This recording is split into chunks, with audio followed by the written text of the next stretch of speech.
And what is up? Welcome back. It is Friday night. You're here with us with the Average Boys podcast. It's your boy Crispy, and I'm here with my co-host Trigger. What is up, my dude? What's going on, brother? It's been a crazy week, man. Been a crazy week. How's everything going? Good, man. Good. I'm just tired, brother. Tired. Yeah, I've been doing a lot of running around. My dad's birthday tomorrow, sister-in-law's on Sunday, and then just work, man. Work was kind of hectic this week, but it was good. You know, well, it wasn't like anything bad like my old job or anything like that. I'm just tired. Yeah. I feel it, man. I feel one thing that I have been doing a lot more as of late, and I've been gaining a whole lot more. Nice. Like a lot more. Which I wasn't doing for like months, dude. I mean, cool. What's your poison right now? What are you playing? So as of late, I've been on a few games. I have been on Grand Theft Auto Online because like it's just like the grind to get all the stuff to really dick around with. Okay. And the grind itself isn't really all that bad. It's actually kind of funny if you can do it right. And then I'm also playing Dying Light. Zombie parkour. Yeah, the zombie parkour game. Yeah. Dude, it's fun with people to play. Nice, very cool. I'm still sticking to, of course, I'm playing Battlefield 4 a lot. I'm playing, of course, I bought this new game and it sounds really weird, but I told you I'm kind of getting a little bit more into like the FPV drone racing. Oh yeah. Yeah, I downloaded this game called DCL Drones, and it's like a way to it literally teaches you like how to flight drones and stuff like that from home. And it's like a racing game, and people get picked up for it for national teams. Like if you're really good at it, like it's pretty cool. I'm not really looking at it to be like a straight up let me get into drone racing. I don't think I have the reaction timing as an older guy anymore against kids and stuff. But for what it's worth, it's a really cool. Hey everybody, it's Grandpa Chris. I'm here to show you. For what it's worth, it's a real good training, man. It gives me the opportunity to really get some practice in, especially since the weather's, there's days that here in the valley that the weather's really windy, or it's raining, or it's just like super dumb hot. Yeah, and then, then there's the other days where well, believe it or not, there's actually like a little community down here for drone racing. Yeah, I know you and I were talking about it too, and I have those guys on Facebook. Yeah, so, they do it out at Edinburgh Speedway. The Edinburgh Park? Yeah, the Speedway, the old drag race, the one north of Edinburgh. I think so. Yeah, the one by the prison. Yeah, I know exactly what you're talking about. Yeah. That'd be really cool. I need to find out what days they go out there. That'd be really fucking cool. I want to say it's like Saturdays, bro. But I mean, I'll ask my friend because he used to head up over there like all the time. That's badass. No, we're not doing a Space Jam review. That for damn sure ain't happening. We gonna get a Space Jam review, Robert? Unless Loki's in it, no, man. unless Loki, unless Crocodile Loki. What did they end up calling him? Alligator Loki. But no, I think they named him Loki Dial. I haven't seen a name like that. There's like so many name drops. I like the idea that one of the memes that I saw earlier this week was like, if there is an alligator Loki, that means there's a Steve Irwin Thor. I thought that was a really good one. Hey man, so crazy cool thing for this week. Of course, last week, getting into it, we had the Black Widow film that just recently dropped with the Scarlett Johansson send off, which was a nice, good cinematic movie for the Marvel universe. I had a lot of fun with it. I know a lot of people were kind of underwhelmed, and rightfully so. Yeah. I feel why they would feel like that. There is validation to it. Yeah, like I get why they would feel like that. That it wasn't as hype as people would have liked for it to have been, especially with the wait that we had. Like a 2.5 year wait for that movie. Yeah. Yeah, dude. It was. I mean, how many times on the show did I say, I don't give a fuck about that movie? Like whatever. When it comes out, it comes out. I had completely lost interest in it already. So when I saw it, my expectations for it weren't at like 11, dude. They were at like a 4. Yeah, I was in the same boat. Like I really was not excited for it at all. Like there wasn't like a big desire to need to see the film, I guess. I wanted to just because, I mean, obviously it's a Marvel film. I'm going to support Marvel, and I'm gonna, pay my respects to them and stuff like that and watch their films. But I still had a lot of fun with the movie. I still had a lot of fun with it. I enjoyed it very much, more than I thought I was going to. Um, and I'm just glad that I got to see it, and it wasn't as bad as um initial reviews were giving it. Mm-hmm. Like, so the other good thing that happened this past week for Marvel was we finally got the ending of the season finale for Loki. Yeah, this week, man. Boy, did it hit the spot. Right? You and I both called it. We both called it. We Yeah. were both right. That was the crazy thing. Well, Jeremy says he still hasn't seen. I'm guessing he still hasn't seen Black Widow. Yeah, I think so. So, like, the desire to see it, I can see where some people are not all about it. But, like, do you really feel like there's a necessity to have to watch Black Widow? Like, does it really matter? Like, yes and no. Because there's a part of me that's like, I mean, yeah, there's a cool necessity because it introduces like it. The maybe reason I say yes is because I think you're gonna have a lot of motivations behind Yelena's character when she does make a much larger appearance, whether it be in an upcoming MCU like Disney Plus show or in the movies. Interesting. And then, of course, like, the Red Guardian and there's Taskmaster and stuff. I was talking to a friend of mine today, and she said that she was very disappointed with how they handled Taskmaster. I am too. Yeah, I am. I think that's like my biggest gripe. And I think you and I talk about Young Rippa a lot. The YouTuber, right? Yeah, he has a really good channel. He's a really, really smart comic historian. Yeah, he's a very, very smart guy. I think he gets a little too political with his channel, but I get it. Like, I understand why he does it, because like right now we're in a very political like state with everything. I mean, from fucking food to comic books to movies, media, whatever, beauty, makeup, all that shit. There's actually a part of me that agrees with him with what he just said about the Taskmaster. I haven't watched it, unfortunately. Yeah, he has an episode where he talks about Taskmaster, and he talks about the idea of like, here's a gender bended character where the actress comes out for like, they just put her head on a body, but it's a dude that does all the stunts. Like, why didn't they just hire the fucking stunt guy since he has a mask on all the time? Yeah. Like, why didn't they just do that? Why did they need why was there a desire to have to show an unmasked Taskmaster? Like, why did they even have to? Because if you look at it, any of the normies that barely read comic books only know Taskmaster for him with a mask on. Yeah, with the skull. Like, there's very, very little. I mean, unless you know that he's that Antonio Tony character from S.H.I.E.L.D., then you would know what he looks like without a mask. Mm-hmm. You know what I mean? But other than that, you never really see him without a mask. Like, because I guess like in the comic books, you always assume that these people's masks move like their skin, so they never have to take their masks off. Yeah, I mean, because you see it in the comic books where their masks like contour to their faces. Yeah, they're anamorphic to their faces. Mask or something like that, dude. And it's super weird. Not like that. It's not like cosplay, or it's not like wearing a regular helmet or whatever. It like moves, and it's got like a whole bunch of like technology behind it that makes it like move and like seamlessly with your body. Yeah. So like we always assume that they don't have to take that shit off, that it just naturally feels good. Even in the Spider-Man video game, when he comes out, there's a better introduction to him there than there is in like this movie.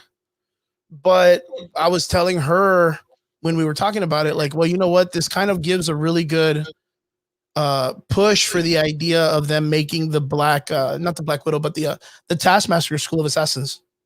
I hope that they do. Yeah. I mean, because now she has a whole bunch of students. If she ends up taking whether over, they like, will or won't, is up to them and stuff like that. It's kind of one of those things where like the reason that it worked so well was because of the character that had already been established in the comics. Tony Masters was a S.H.I.E.L.D. agent beforehand who was already an instructor. Yeah. And then you find out that he is Taskmaster, and the guy has like a degenerative short-term memory. So he forgets who he is or even what he's doing half the time. And that's a very real thing. It happens all the time for him, because he collects so much information from what he's doing and what he sees that his short-term memory is cut. So like the school that he has and stuff like that, which is great.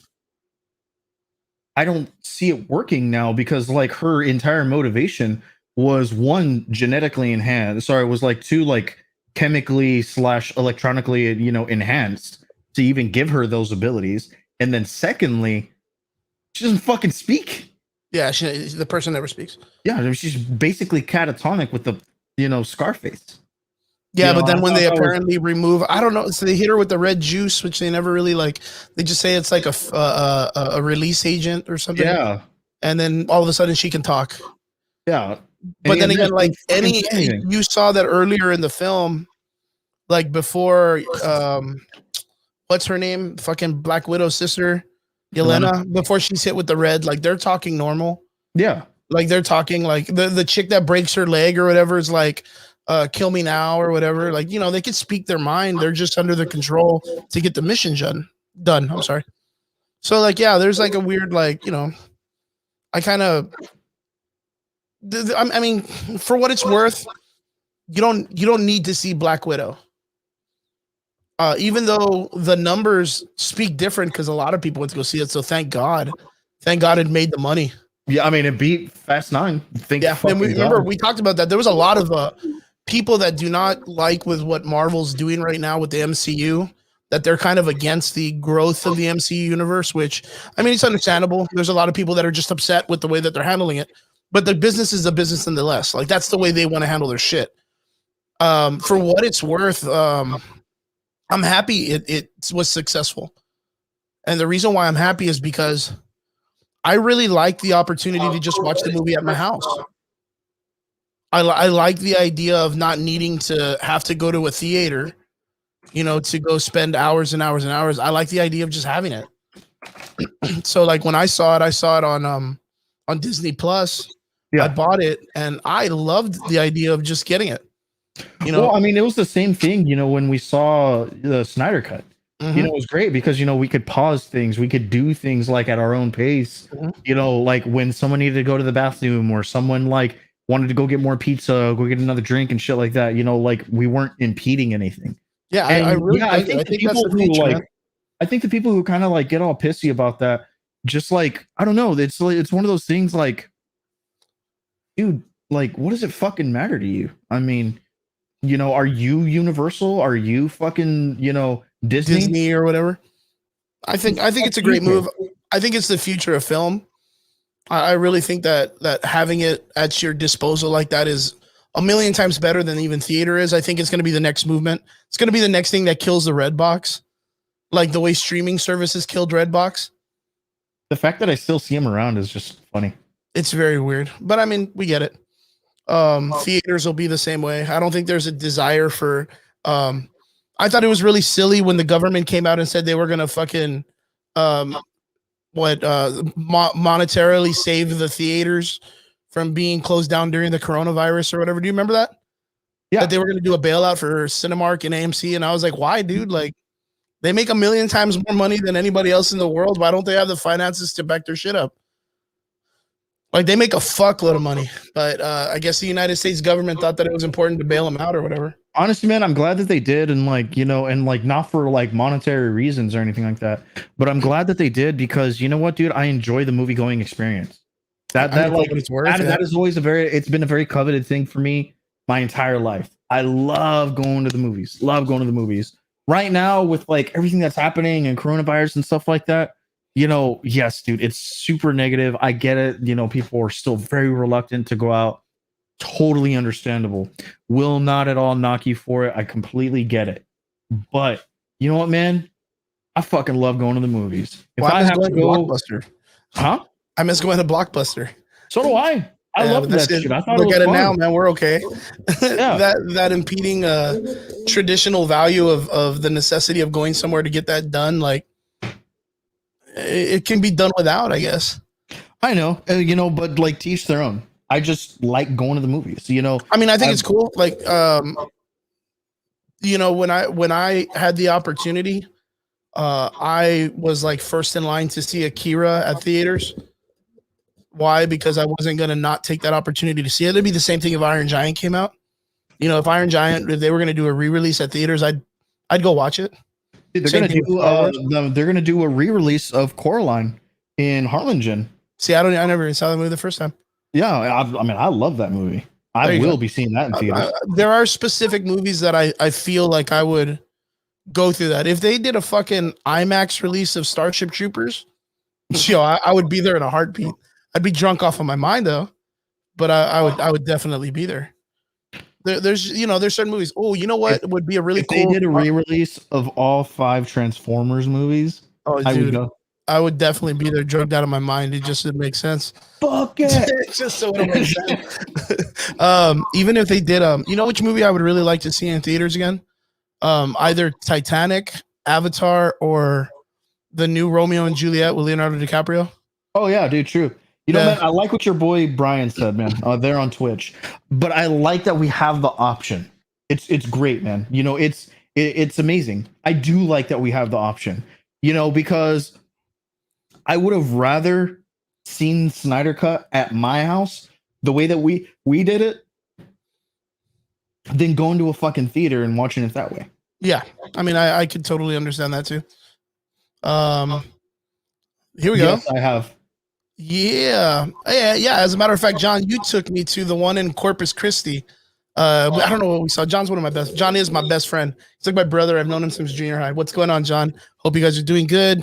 Happy belated birthday to Mel. I hope you guys are having a great time. Hopefully see you guys soon in Corpus. But yeah, man, I went to the Alamo Draft House with John over there in Corpus Christi. And it was great. And I think it was a really big mistake for the Valley to not get it to come down. Instead, we did the bistro. So, but for what it's worth, the bistro is good, but I would have preferred an Alamo Draft House because they do have that anime weekend night. You know what I mean? That's really fucking cool.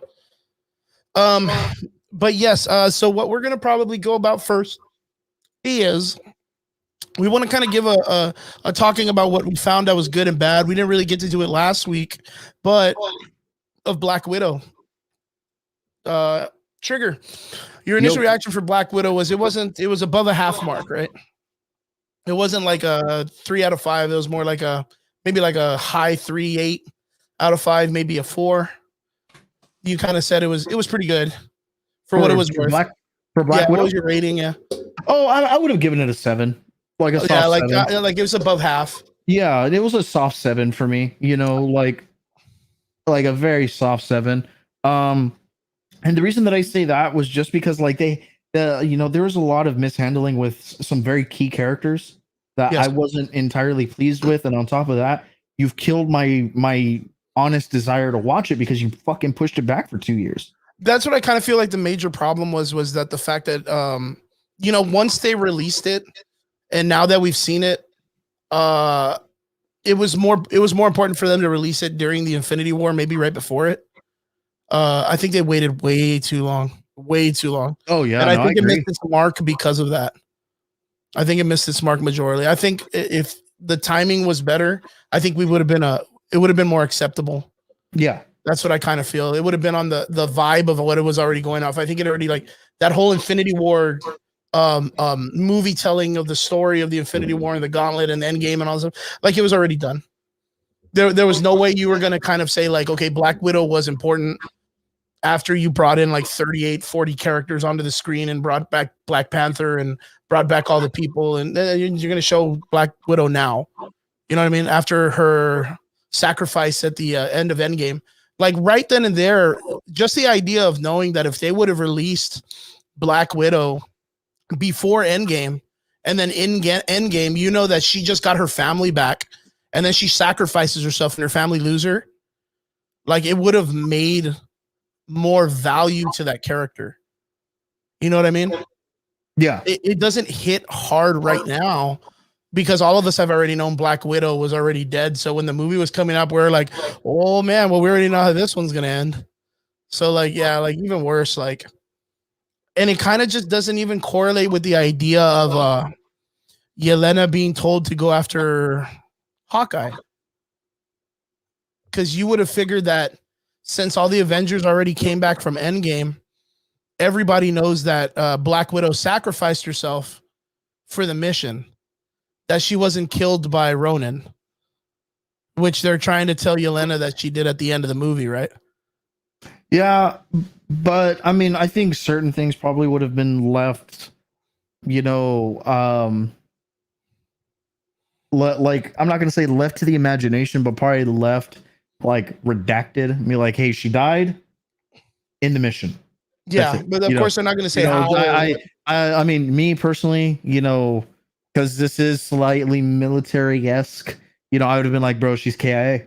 She was killed in action, and that's just my take on it. So I can see where that would have been the kind of, oh well, like what really happened. But at the same time, dude, she's a fucking Black Widow. You're telling me that she couldn't at all get that information for herself? Yeah, that's why I kind of feel like even the idea of them having like Yelena go after Clint, like for revenge, like that shit's gonna be like the first 5 minutes of the movie, and then she's gonna realize that, oh well, this was my sister's best friend, and they were in Budapest together, where I stayed, and I saw the arrows in the wall, and she told me about how they saved each other from and her getting out. Like, I kind of feel like Yelena has more respect for his character because she knows that she helped Scarlet get out of the Red Room. Yeah. And out of the Black Widow program. That he was part of like the SHIELD group that saved her. And I guarantee she just talk highly of him all the time. So I don't know where Valentina, a character that is primarily evil and wants to just get her way, is just going to be like, oh, hey, check this out. I got this for you. Like, just a heads up, this dude killed your sister. And you're like, well, you mean her best friend? Like, that's who you're going to tell? Okay. Yeah, sure. I'm going to trust this chick, right? You know what I mean? Like, I don't know. It just feels like that. Okay, so you and I talk about the concept of shitty writing, and I kind of feel like that's shitty writing. I get it. Like I definitely understand why people feel that way. I thought it was like a very interesting spin on it, but like at the same time, Yelena is literally just as capable as Natasha. You're gonna tell me, like, you're gonna tell me that she could not get that information on her own, or didn't prior, or didn't at least try after she found out her sister died? Yeah, or didn't prior to even going there. Get the fuck out of here, dude. No. Yeah. As they say down here in the South, that dog don't hunt. Okay, so what do you feel about like the character introductions of course we have the Red Guardian, we have all of these characters. Yeah, the Iron Maiden, Iron Maiden. Shit, they even had a really cool, I don't know if a lot of people saw this, but Robert made reference to it earlier. Ursa Major? Ursa Major, man. A lot of people didn't catch that. Oh, little bit bear. Ursa Major is a character that is part of the Winter Guard. Yes. He is a mutant. He hasn't been explained yet or how he's been established yet in the story, but he is this giant bear that's part of the Winter Guard. And of course, I believe there's like 3 or 4 more characters that have not been introduced. We're talking about Crimson Dynamo. It was Red Guardian, Crimson Dynamo, Ursa Major. Girl. Yeah. Black Star. Let me pull up the Winter Guard real quick. Yeah. There's this other character that's almost like an enchantress, but she has like star powers or some shit like that. I forget her name. But with that, we were just talking about the idea of them introducing Crimson Dynamo, which we believe will probably be done in Armor Wars. They'll probably introduce Crimson Dynamo, where back in the day history, if you guys remember your comic history when it comes to Marvel Universe, the MCU history, the first villain, the first original Iron Man was originally supposed to be Crimson Dynamo, but they ended up switching him out last minute to the Iron Monger. Yeah. Iron Monger. Whiplash. Which Whiplash. Yeah, well, they ended up changing the character to the Whiplash villain in the second film, which was that one dude, I forgot his name, the actor guy. Mickey Rourke. Mickey Rourke. Yeah, he ends up playing the character that becomes, or is one of the iterations of Crimson Dynamo, who is the Iron Man of Russia. Yeah, but even then, Anton, if I remember correctly, also becomes the Crimson Dynamo in the comics. Because who we see is Anton. The guy who dies is supposed to be the Crimson Dynamo, Ivan Vanko. Oh yeah, I think I know what you're talking about. Well, there's been like 3 iterations of the Crimson Dynamo. Oh yeah, if I'm not mistaken, it's like 3 or 4. It's like a mantle. Everything's a mantle in the Marvel universe. But what we want to do is we want to go ahead and I mean, there's not really much to talk about the Black Widow film because really everything that kind of gets put up is things we already knew was going to happen. I think the only thing that was kind of like a cool like toss out was the Taskmaster character and then saving her and not killing her off because she's always like those type of characters are always killed off in a way in the comics or like they're kind of like throwaways, which was like Ghost and Ant-Man. Like she ends up leaving with Goliath. Like that kind of character is like how they would have treated Taskmaster, but they didn't. They let her escape with the family of Black Widow, which kind of gives you really 3 or 4 options on where we'll see Taskmaster again. And I had this cool thing, and I want to show you guys. I sent it to Trigger earlier, but we've kind of like had these. We're messing around a lot with the timelines of all the stories that are coming out soon. So I went ahead and I downloaded this earlier. Because I wanted to make sure that we had a really cool now this so what I'm showing right now on our video is the Marvel Studio Phase 4 timeline of all the films that are going to be released in the next couple of years. And the reason why I'm bringing this out is because yes, we're already on 4 of these movies knocked down, which are the first 4 movies that are here in the front, which are WandaVision, Loki, Falcon and the Winter Soldier, and Black Widow. They're all released here at this time. But this wasn't the original lineup, was it? Like there was supposed to be like in between, like the Eternals and What If were supposed to be in this timeline, wasn't it?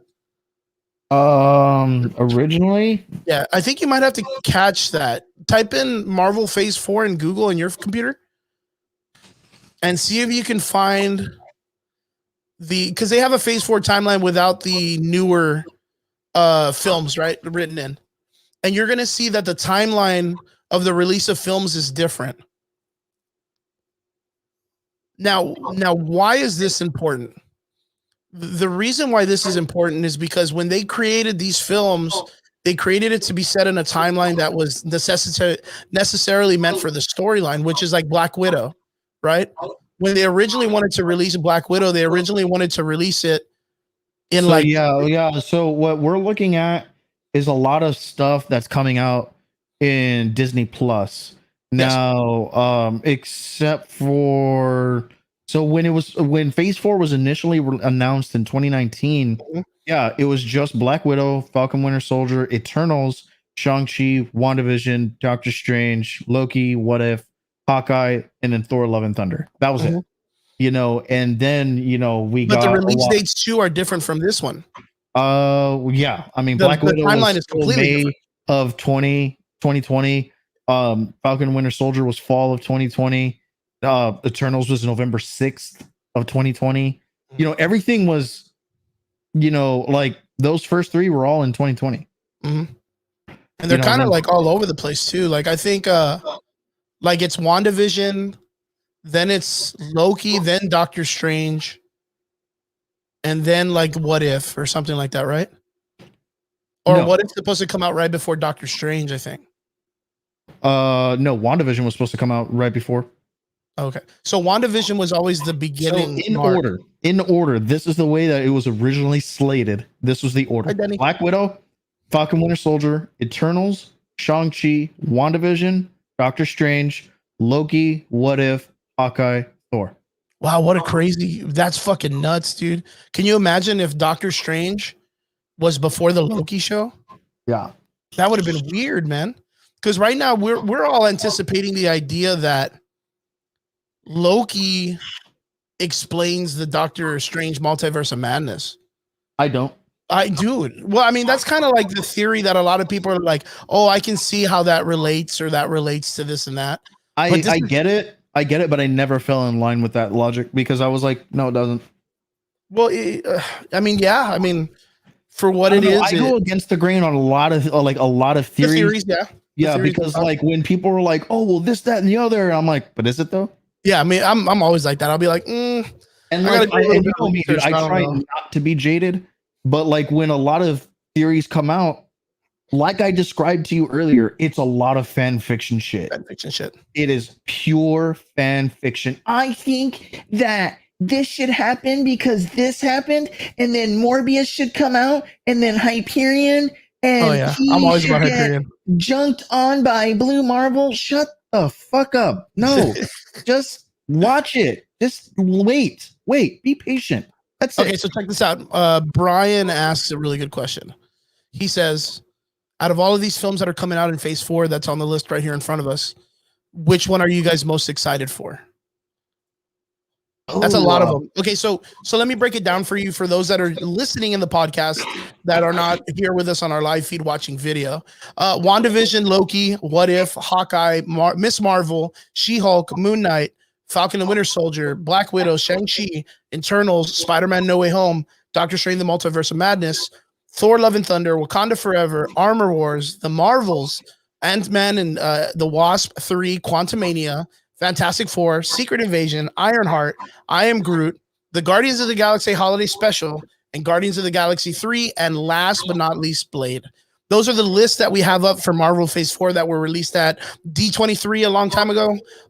But these are, of course, I said them out of order. I just said them how they're listed on the thing. But we do have the dates of the apparent new release dates for them, which we'll talk about while we're talking about each one. But Trigger, which one are you mostly excited for? Honestly, Spider-Man. Spider-Man No Way Home? What do you feel like is going to be the cool shit about it? I mean, I really can't pick one. I really can't, because I'm looking forward to a lot of things. I'm looking forward, to a lot of things that I haven't seen, like Eternals. I'm loving the way that they're going to portray the Eternals in the MCU. Spider-Man, because I kind of want to see if my theories are right. Doctor Strange, obviously, because it's one of those things I think is going to really tie together what's going to happen throughout the entire phase. Thor, Love and Thunder, because I gotta get me that fucking Jane Foster Thor, dude. And I was actually we have a listener who may or may not be on right now. He might be watching on YouTube, but he is actually not a big fan of Jane Foster at all. Oh, like really? he is like a diehard, like, nope, don't like it. He's a very, very, like adamant Thor son, Odin's son, fan. And I get it, like I understand why. Wakanda Forever, that's one of those things I will see in the theaters, and I'll probably cry half of that movie. Oh yeah, I guarantee it. It's gonna be one of those things where like I need to see it because I want to see what they're gonna do to truly pay homage to Chadwick Boseman. What I've loved so much is that in all of this, they've been very respectful to the character, to him and his portrayal. And, it's one of those things that I just want to see what they're going to do, because I know I have a lot of faith that Marvel is going to do him correctly. They're going to give him the respect. Guardians of the Galaxy 3, I really don't care about. Quantumania, yeah, I want to see it because obviously we just hit the nail on the head when it came to the Loki ending. Big reveal that we're going to talk about. Yeah, and then Fantastic Four. Blade is going to be like, okay, cool. You might set up Phase 5, but Fantastic Four, I want to end it there. That's really what I'm really excited about. That's a really good call. There's a lot of them though. You could have picked one. Yeah, no, I know.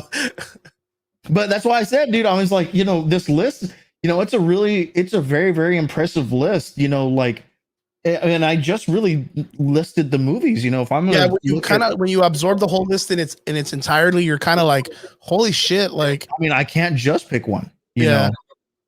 I mean, for me, of course, I'm going to be excited for Love and Thunder. The reason why is because of where the resource material is coming from, right? Is it going into the story the same? No, not at all.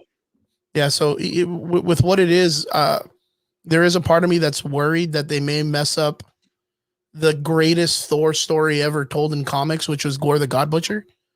The reason why is because you have Gore the God Butcher as a character who is a major Thor villain, and they're making it a Jane Foster villain, which is which equivalent. I was not a fan of. Yeah, which I'm kind of worried about. But then again, when you look at the Jane Foster story, she had several iterations where she did pretty good as a Thor, and then a lot of the other stories were just throwaways. So it's kind of like, okay, maybe like they're trying to fix the throwaway parts and just make them to where they're heavy hitting action parts, like heavy hitting Thor storylines. For what it's worth, the Thor Gore the God Butcher story correlates really good with what's his name? Not Kang the Conqueror, but Null. Null the Black King, because he was the creator of the Black Blade. And it also correlates very well with Loki, the God Killer, which is another really crazy story that correlates all the way down to Thor, the God, the God King, like where he becomes, the All Father, and he's the older Thor. They're supposed to fight in the end. So, for what it's worth, the future telling of the Gore the God Butcher story, like the never ending story, is a very awesome future like war thing, right? I don't know how to explain it. It's kind of like you and I touched base on it really quick with the ultimate ending with Hyperion and Thor, where like we would in some way we would love to see that iteration come to life in the films, like so people can get an idea or a gist on how amazing that ending of a story was, like how it was told, right? Mm-hmm. Well, that story in Gore the God Butcher, where Loki gets a vision of him fighting Thor, and Loki has the Black Blade, and he is a Loki the God Killer. Like, it's a very cool idea that's what the future has written in prophecy. So for them not to be able to establish that in the films would kind of suck, because it's something that the Thor fans looked forward to, but we don't know what the films have in order or how much they're pulling from the resource material. That's why, like I feel as, somebody who's very true to the comics and stuff like that, and somebody who appreciates the source material, when they announced Christian Bale as being Gore the God Butcher, I kind of felt like it was a bit of a disservice for Thor fans. And the reason that I say that is because, like, okay, dude, like, cool, you're gonna give Gore the God Butcher, an appearance in the movies. I do not think that this was the movie to do it in. At least not this Thor story. If you're gonna do an Odin son story, fine. That's perfect. Awesome. But yeah, like an unworthy, right? Like the unworthy. Where Gore has no fucking like place in. I mean, I could have seen Love and Thunder, where Jane Foster Thor is falling for Christian Bale's Dario Agger and doesn't know that he's Minotaur. And you were talking about that. We wanted him to be Dario Agger. I mean, dude, you could not convince me otherwise until that fucking that release had come out, and I was like, I cannot believe that. The only reason why I felt that, because it's such a Shakespearean story of Gore the God Butcher.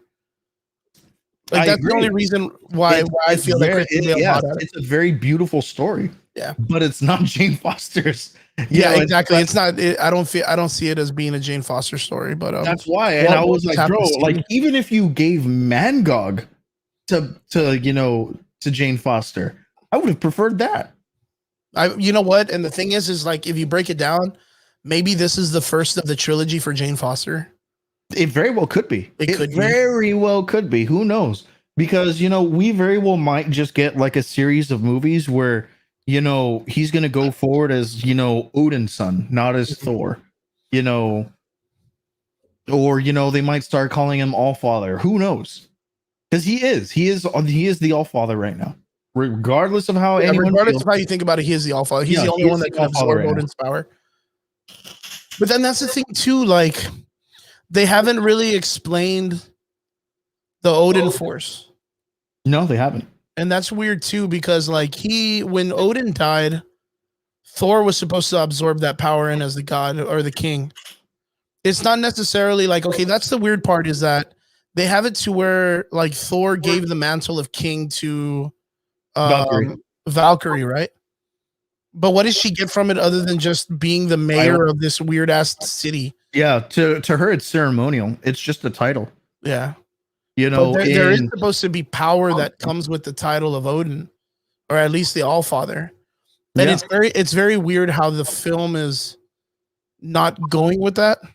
Well, no, back in like their line of stories, sometimes the title in itself was kind of that power. You know, it's the power that you held over the people.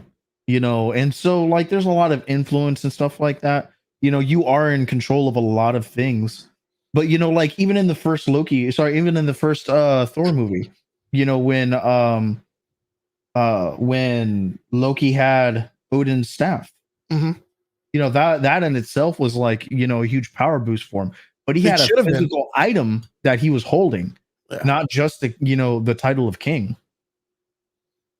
You know, so in this, you know, there's a lot of there's a lot of, you know, what's gonna happen, what's really gonna go on with her, you know, and the title, is she gonna get a power boost, is she gonna get this, that, or the other, you know? I mean, heck, dude, if anything, they should be giving her a new set of armor and a fucking way cooler sword. Yeah, definitely. Least. Yeah, definitely. Like, okay, so like so for me, Thor Love and Thunder is probably going to have to be my biggest call, because of course I told people before, like I'm a really big Gore the God Butcher storyline telling or lover of the story of Gore the God Butcher, and I didn't really have a problem with Jane Foster's storyline. I think she did well the way they wrote her, and she was a fun character. And at the time, like the Thor story, just like right now, it's really not going anywhere. Like right now in the story, a lot of people are super excited because they just had this thing where like Thor just went up to Captain America and like the hammer like hit Captain America. Like Thor didn't, but the hammer did. Yeah. And then in like previous panels, Thor was drinking alongside with like the Warriors 3 and all the Asgardians, and they were talking about the fight against Donald Blake and the fantasy realm that Odin had put Donald Blake in. And when he said that, Thor got pissed off because he said it was more of a prison. And then he kind of like snapped at Volstagg, and then said he was sorry he drank too much and went to his room. And then when he went to his room, he went to pick up the hammer, and the hammer again was heavier, and he was having trouble lifting it. And he was like, "You stupid hammer, why do you always do this to me?" or whatever the fuck. And then all of a sudden, the hammer turns around and hits him in the chest, and then lays on top of him. And then he cannot pick it up off of his chest. So he's laying on the ground with the hammer on his chest. And you know who comes and pulls it off of him? Fucking Loki. Fucking Loki, dude. Loki comes and grabs the hammer and pulls it off his chest. He's like, "You good, bro?" Yeah. Hey, man, don't worry. I won't tell nobody I pulled this off of you. And then he leaves, goes to Earth, talks to Captain America. The hammer attacks Captain America. And then he's like, "Hey, well, let's go talk about this shit real quick." And he's like, "Cap, let me ask you something." This was really cool, though. He asks him, "How long has it been since you and I seen each other?" And Captain America was like, "What?" He's like, "Yeah, well, how long has it been?" And he's like, we just fought Null like a week ago." Like, and he goes, "Oh, well, it's because being immortal's different. Because like when you're immortal, like seconds and minutes, that's like a blink of an eye for us. Like we don't even care about that. But that's the same thing for weeks and months also. So like I'm just happy to see you guys are still alive in this millennia or whatever." And I was like, "Fuck, that's really sad." That's like uber sad. Like in a week, he already forgot who Captain America was almost. Yeah, man. And then he was kind of like saying that he's kind of like, he's walking away from the hammer. He fucking left the hammer on the table and just left. So I don't know if he left Captain America the hammer or what the fuck is going on. But again, we're getting another weird iteration of Thor leaving the hammer behind and going off after he's already fucking Odin Force style. You know what I mean? Like he's already the king of Asgard. The fucking spell on the hammer wouldn't even work anymore.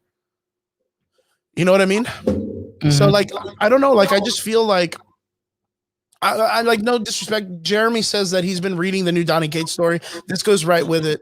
But my problem is like, when are they going to end with the idea of Thor not being worthy of picking up the hammer? Like he's already been unworthy like a million times. And then like, dude, what makes then if that's the case, what made Loki worthy enough to pick it up off of his chest? From what I'm hearing or what I've been reading about the hammer is that that something has changed within the hammer and that it's the unworthy that are now able to pick it up. Oh, that's so weird. Yeah. That's the ultimate storyline hammer. That goes right back to the ultimate storyline hammer. Yeah. So like, I mean, they already did this story enough, man. Like, I don't know. Like, so now we're going to get a new unworthy Thor. Like, I don't know. I can't even think of anybody in the story that would be unworthy to carry it. I just know they're going to do the same thing they're doing with Captain America. And they're just going to have like 1 million people grab the hammer and be Thor for a week or whatever. Fuck it, dude. Yeah, it's the whole mantle passing. But okay, so look, through and through, I dug the movie Black Widow. I saw it 3 times actually in like a weekend, and I got real upset by the third one. It's like a punishment. But for what it's worth, I do feel like there's a really interesting setup that they're going with all the way through to the ending of who was introduced at the ending of Loki. And I kind of feel like there's this really big story that's coming. So what I want to do is I wanted to talk with everybody here, and I wanted to bring up this cool listing of the picture that we have on our thing right now of the list of all the films coming up. If you guys want, I can take it off in a little bit, but I don't know if Trigger, are you good with the picture of all the movies up? Yeah, dude. All right, cool. What I want to do is I don't know what's coming up. It's not like I don't know what's coming. What I want to do is I want to talk about the correlation of like, where do we see this? Because we see Phase 4 here in front of us, right? Phase 4 looks like it's about 20 movies, roughly about 20 movies, I'm guessing. Maybe even more than that, actually, because that's what 6 times 4. What is that? 24. Shit, I'm real bad with math, so that's 24, right? No, actually, no, that's like 27. So as for movies, it's actually only 12 movies. For shows, it's but like overall, everything on the list that they're going to release that's representing to Phase 4. That would be all of them. That's 1, 2, 3, 4, 5, 6, 7 on the top. Then 8, 9, 10, 11, 12, 13, 14, 15, 16, 17, 18, 19, 20, 21, 22, 23 film/shows that they will be kind of representing Phase 4, which, if you remember, just like we were talking about earlier, when they introduced Thanos, it took 2 phases for them to bring him out into the films, and then all the way to Phase 3 for them to initially finish the entire Thanos storyline, right? Yep. So if we take that into consideration, we could say that the Kang storyline will be built up all the way to Phase 6. Easily. Right? Like technically we could say it, you know, maybe even Phase 5, because I don't know if there's really that much reference to Kang. Honestly, man, I really see them kind of knocking out all of Kang's stuff in like Phase 5. Yeah, I can see that too. Because we're really only gonna see like a big Kang reveal where he's actually gonna be front and center, super prominent in Quantumania. And that's towards the end of 2023. So you know what? But I think what's important here is it's the telling of 3 fronts in the Marvel universe. One is the floor level characters, which is the ones that are on the ground in the universe. 2, the multiverse, and then 3, the timeline traveling, which is, I guess, timeline would be less than the multiverse because it deals with the same street level timeline, I guess you could say, but throughout the history in the past. But then, of course, there's the third, which is the multiverse and the cosmic landscape. So let's catch up to episode 5 of Loki, or episode 6, which is the season finale, right? With the season finale of Loki, we had, of course, Loki and Sylvie make it to the Citadel at the end of time. Which the Citadel at the end of time is apparently, you can find story about it in Marvel. You can go find some cool shit about it, but it's built on like a black rock, which allows it to kind of like stay, I don't know, alive in the end. It's built on a foundation that doesn't allow it to be destroyed in the timeline. Which, what do you think it is? I think it's like petrified null matter. Who knows, dude? You know what I mean? Like, I don't know why it would be black rock or whatever. The only thing I could tell that's cosmic, that doesn't get destroyed by anything in nature that is black, is null symbiote shit. And then knowing that he had the black blade that was forged, and it can literally fuck start anything. Like, I don't know, dude. Spoiler alert, fucking he still dies. So yes, fuck that dude. Fuck that dude. Apparently Venom with the heart of, I don't know what the fuck he got. Yeah. With fucking Captain Universe's powers. Yeah, just crazy shit, which was a wild story. But yeah, we have the introduction of the Citadel at the end of time. And at the ending of time, it was really weird because I'm still slightly confused on what is Miss Minutes. Like, I'm still slightly confused on who her character is. Well, good thing is that we have Loki season 2 to probably hit on that. I hope so, man, because you know what? Like, there is that desire, like, for us, like, as researchers in the Marvel universe, to, like, the moment something's released and we don't know reference to it, we're like, I have to find what it is. I have to find where. I'm not always like that. If I don't know, then I'll look it up, and if I can't find it, then I'm going to assume that it wasn't important to begin with. That's a good point. For me, it's one of those things, like, when something's out there that I don't get, I'm like, wait, what? What the fuck is that? And I have to go back to check it out, because then I know how far the reach the Marvel writers are using. They're going pretty fucking far. They're going really fucking far. See, but that's also what I have a big gripe with Marvel right now, is because Marvel had a very, very good, system of, they had what was being shown, and it appeased the comic book readers, and still was great for for movie goers. And there was a nice, healthy blend between the two, because we had a good source material to pull from. Look at like Winter Soldier or Civil War, the Infinity Saga. As a whole, we had a lot of source material to pull from. So a lot of avid comic book readers already kind of knew like what was going to be going down long before we saw what happened, in a lot of these movies. But with them showing who they showed at the end of Loki and fucking Valentina, these are very obscure characters that like not everybody knows about, and even avid comic book readers aren't all that familiar with either.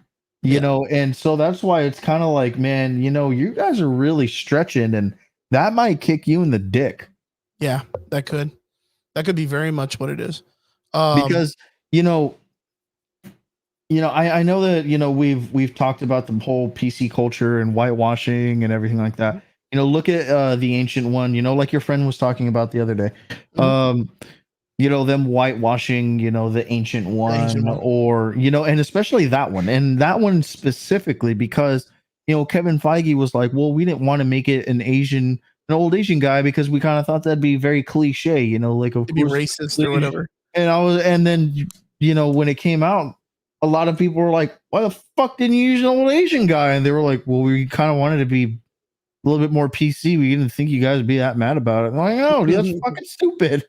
It's a very weird call. It's a very weird call, because it's the same thing that's going on with Shang-Chi, because Shang-Chi was amalgamation of Fu Manchu, which like this racist, like back in the day comic book character that was like a stereotype of Asian martial artist and all this other shit back in the day. Yeah. And now they made it to where they just literally said Kia. Yeah, and they literally removed him completely from the movie. And they were like, "Well, fuck it. Like, we'll just make Shang-Chi like the Mandarin's son. Like, we'll just remove Shang-Chi. We'll just remove Fu Manchu completely." Yeah, I was like, well, I mean, right now, like with the way society's going, like, don't you think that would have been a little bit better for the Society of Asian Culture to kind of say, like, you know what, we don't mind, because right now, from what I've heard, like China itself does not like the representation of Shang-Chi in the film. And it's like, what are you doing? To be fair, they don't like the representation of a lot of things. Yeah. But then who's your audience? Like, what's your and well, they have a fucking, socialist dictatorship over there, so they can suck my balls. But it's one of those things, like, what is your audience, right? Yeah. For me, the audience is just people. Like, I don't think there should be like there should just be like a generic audience for this, because like overall Marvel Universe has done some amazing things in the past, and they've kind of created this whole like universe that people just love. Yes, you have your people that don't like it, but that's probably minuscule compared to the people that do like it. Oh yeah.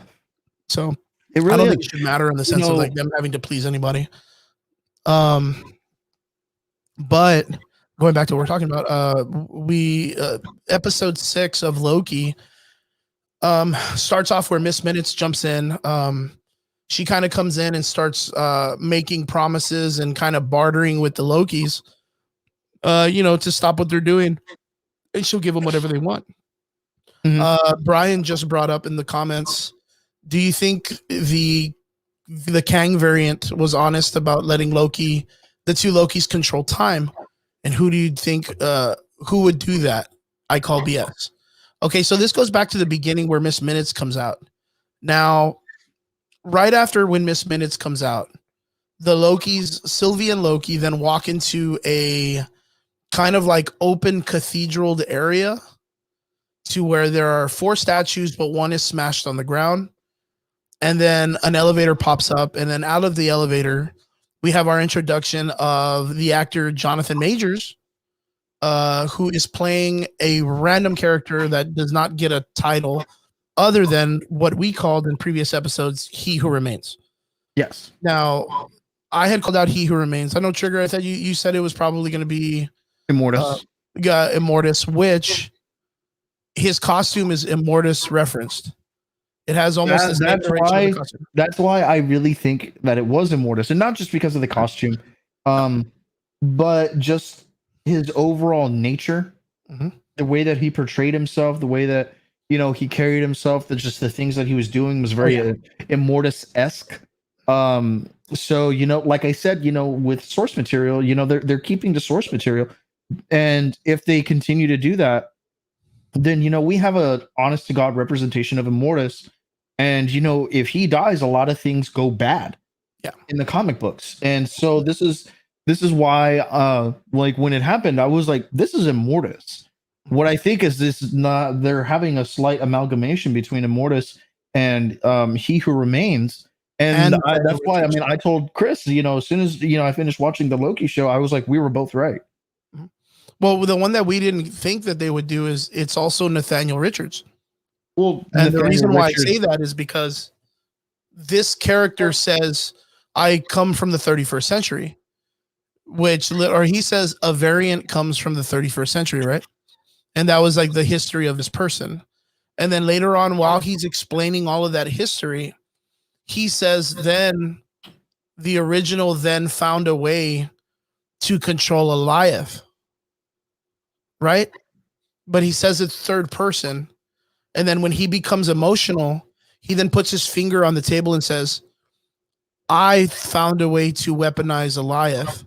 I found a way to stop the multiverse war. I brought an end to it. Where this character then admits that he was the variant that started it all. But what he was doing is, since he knew from the very beginning all the timeline and saw all the different variations of what would happen, he knew that there were evil versions of himself. So he did what none of them could do. Instead of conquering, he isolated the timeline and then kind of hid it from the other ones, or held them back with Eliath. And Eliath is where they get the power to reset different timelines, because it's the same smoke that's in the bottle. and the same yellow, I guess, that yellow material that is in those little bombs that they have. Yeah. You know how it turns to purple? That's Eliath's smoke. That's what destroys the timelines. Did you catch that or no? Mm-hmm. That was really, really cool. I was really like, there you go. That is interesting. So that one, that you could tell that character was referenced as He Who Remains, just as a title. But the thing is if you read comic books, it's a person. But they just went ahead and said, you know what? Instead of making it a person, let's make it a title. And they've just been calling him that because that's just the guy that remains at the end. And who's at the end? Nathaniel Richards, who's the original, who did all this stuff. But since he's at the end, that makes him the person before Kang, which would be Immortus. So for what it is, I thought it was a really, really great way to introduce all three of those characters. I don't know how they're going to bring in the judge. What's her name? Renslayer? Ravonna Renslayer. Yeah, I don't know how they're going to introduce her to the story because in the original storytelling, what's up, Marco? How you doing, brother? In the original storytelling of Renslayer, she is the love interest of Kang the Conqueror. Now, there's a lot of Kangs, but there's not a lot of Kang the Conqueror. Kang the Conqueror himself is like the OG gangster dude that's like, I don't care about anything else other than the timeline I own at the end of the world. At the end of all time, that timeline is what I care about. So, Brian, to answer your question, do you think Kang, the Kang variant, was honest about letting the two Lokis control time, and who would do that? I call BS. I 100% believe that variant was offering them the job to control the TVA, not to control time, to control the TVA. And the reason why I believe that he wasn't BSing is because Kang would do anything to make sure his timeline is correct. Like, he would make sure he would do anything to make sure that timeline is successful, no matter what it is. In comic books, he's offered entire universes to different Avengers just as long as they work with him. He's offered to bring back dead superheroes if the Avengers help him out. Like, that's what Kang does as long as it does not make awry of what he has in the future. That's what Kang always does. And can he do it? Does he have the power? Absolutely. Absolutely does he have the power to do that stuff. So I don't think he was BSing him. I just think that there's a part in it where he talks about how they passed the threshold. And I think that's about as far as he knew what was going to happen. He didn't know what the possibility of was the answer to that moment, right? So he was trying to figure out different ways to say, you know what, I need to make sure that I still have some hand in this. You know what I mean? Yeah. But yeah, like, did I think it was going to go the way it went? No. Like, I did not think Sylvie was going to go through with it. But then again, that's who she is. Right? Okay, let me do this quick. There you go. So we don't like so if you remember in previous episodes, even in the like I think episode like 3, like the Loki our Loki ends up saying she's not like us. She doesn't need the TVA. She wants to see it burn. Like, she wants to see all of it just come to an end. So like that was the difference between the two Lokis variant wise, is that our Loki kind of knew that there was something that would happen that would be bad if they went through with it. But in actuality, the other Loki, Sylvie, she just wanted to kill everything. Like, that's her purpose. The other thing that confused me though was they kissed in this episode. Like, they kissed in this episode. Like, the shipping was there. The fan fiction for anime was there. But it did not create a Nexus event. Do you know what I'm talking about? Yeah, but I'm not surprised that it didn't, because it's kind of like one of those things, like where they were in time, nothing would have affected it, right? And or you would have thought that, right?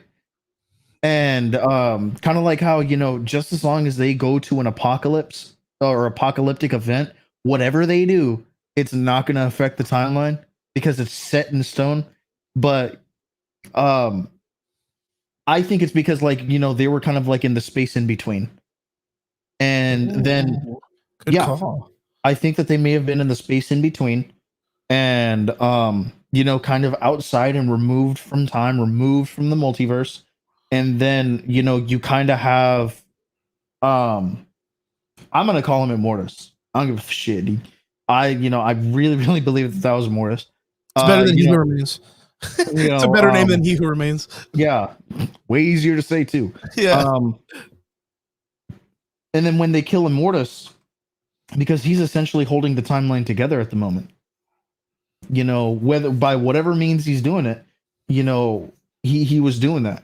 So like when she kills him and he goes to, the gate, it's kind of like one of those things like, dude, what the fuck happened? You know, um, obviously we have all these branchings and stuff like that, things that cannot be repaired now. Um, who knows what's gonna happen? It's one of those things where you really gotta wait and see to see like actually what's gonna happen. That's why I'm like holding off on a lot of theories with a lot of things. Um, because unless you make a very, very convincing case, a lot of it sounds like fan fiction. Of course. I mean, theorizing is just fun. It's just fun to do, but I don't know. There's something about it that kind of caught my eye, and you know what? It's very interesting that you said it's that you feel like it's because they reached the in between. That's a really cool way to think about it because that brings into correlation a lot of things that we're going to talk about in a little bit. Yeah, especially with Kang and the way that he operates, especially with Immortus, the way that he operates, Iron Lad, Silver Centurion, all these guys who represent, Kang, because Kang is all of these people. Immortus is supposed to be the final form of Kang. That's who he's supposed to end up as. Mm-hmm. Nathaniel Richards from, the 31st century or 32nd century. Descendant of Doom. That's who he is supposed to end up as Immortus. And he's just supposed to go through his journey of being Kang and then end up as Immortus. Yeah. Well, you know what I was thinking is the reason why those events happen to create a Nexus event is not because of like the love interest thing. That's not what I think it is. What I think it is because that's a hint that Marvel is giving us that is going to play into the future ways that they will find Kang the Conqueror in the story in the timeline, because when he gives attention to people, that creates Nexus events. Yeah, because that Immortus said that he saw them at the lake, that he was paying attention to them, that he was watching them. And I think when it takes Kang's attention and he uses whatever he uses to get into the timeline and watch people throughout time, that creates a Nexus event. Does that make sense? So like Kang's attention itself on the timeline creates Nexus events. And that would be interesting because of the future of how they will find Kang in the timeline later on. Like, how are you going to fight a dude that just travels through time? Like, at whim, dude. You know what I mean? Like, that's a hard-ass fucking villain for them to fight. You got the Hulk. I mean, what's he going to do? Is he just going to beat the shit out of the timeline? Like, how did you say it the other day? Puny Marvel or whatever? Yeah. Dude, that made me fucking laugh so hard, dude. Puny Marvel. That was hilarious, dude. Yeah, that's why I was like, bro, like a lot of these theories that these guys come up with, I mean, I get it. Like everyone wants to, interject with their own little theories and stuff like that. And it's cool and stuff like that, but man, when you can start getting like weirdly into it and shit, and like your argument has or your theory has like little to no basis, that's kind of when I interject and I'm like, stop. Stop. You're you go right fucking in your little internet forum fan fiction. That's all this is. You know, like if and like I don't mean to be gatekeepy or anything like that, because like I know that I kind of sound that way. But you know, when you have Marvel storylines and the way that they're set and the way that they progress, you know, especially after reading it as often, you know, and as long as you and I have, we already have a pretty set outline of how things go, and not just in the something happens, good guys lose, maybe they have a comeback, then they win, right? You know, no, it's the sometimes we have a redemption story, sometimes we have the fall of a hero, sometimes we have the rise of a villain, you know, and then we have other, you know, huge stories where, you know, it's the reformation of a team, or, you know, like I said, you know, redemptions and stuff like that. So we have a pretty good basis with a lot of things that we see already. You know, it's just a lot of these fan fictions, they want, I've always put it as people want to see a particular thing happen, so they will twist and contort a story till it gets there, make it seem as if that's what's going to happen, and they happen. will throw in every little splash of whatever they need to make that event plausible. We got a good question, man. My friend Marco Marshall, listening to us from, if I'm not mistaken, he's in Houston. Yeah. He says, "Is Kang the embodiment of time?" Negative, sir. Negative, sir. Yeah, I'm gonna have to say no. Actually, Nathaniel Richards is the great fucking, I don't know how many greats go into the 31st century, but Austin. Oh, my boy's in Austin now. He is the great whatever grandson of Dr. Doom, who's named after the father of Reed Richards. Yes.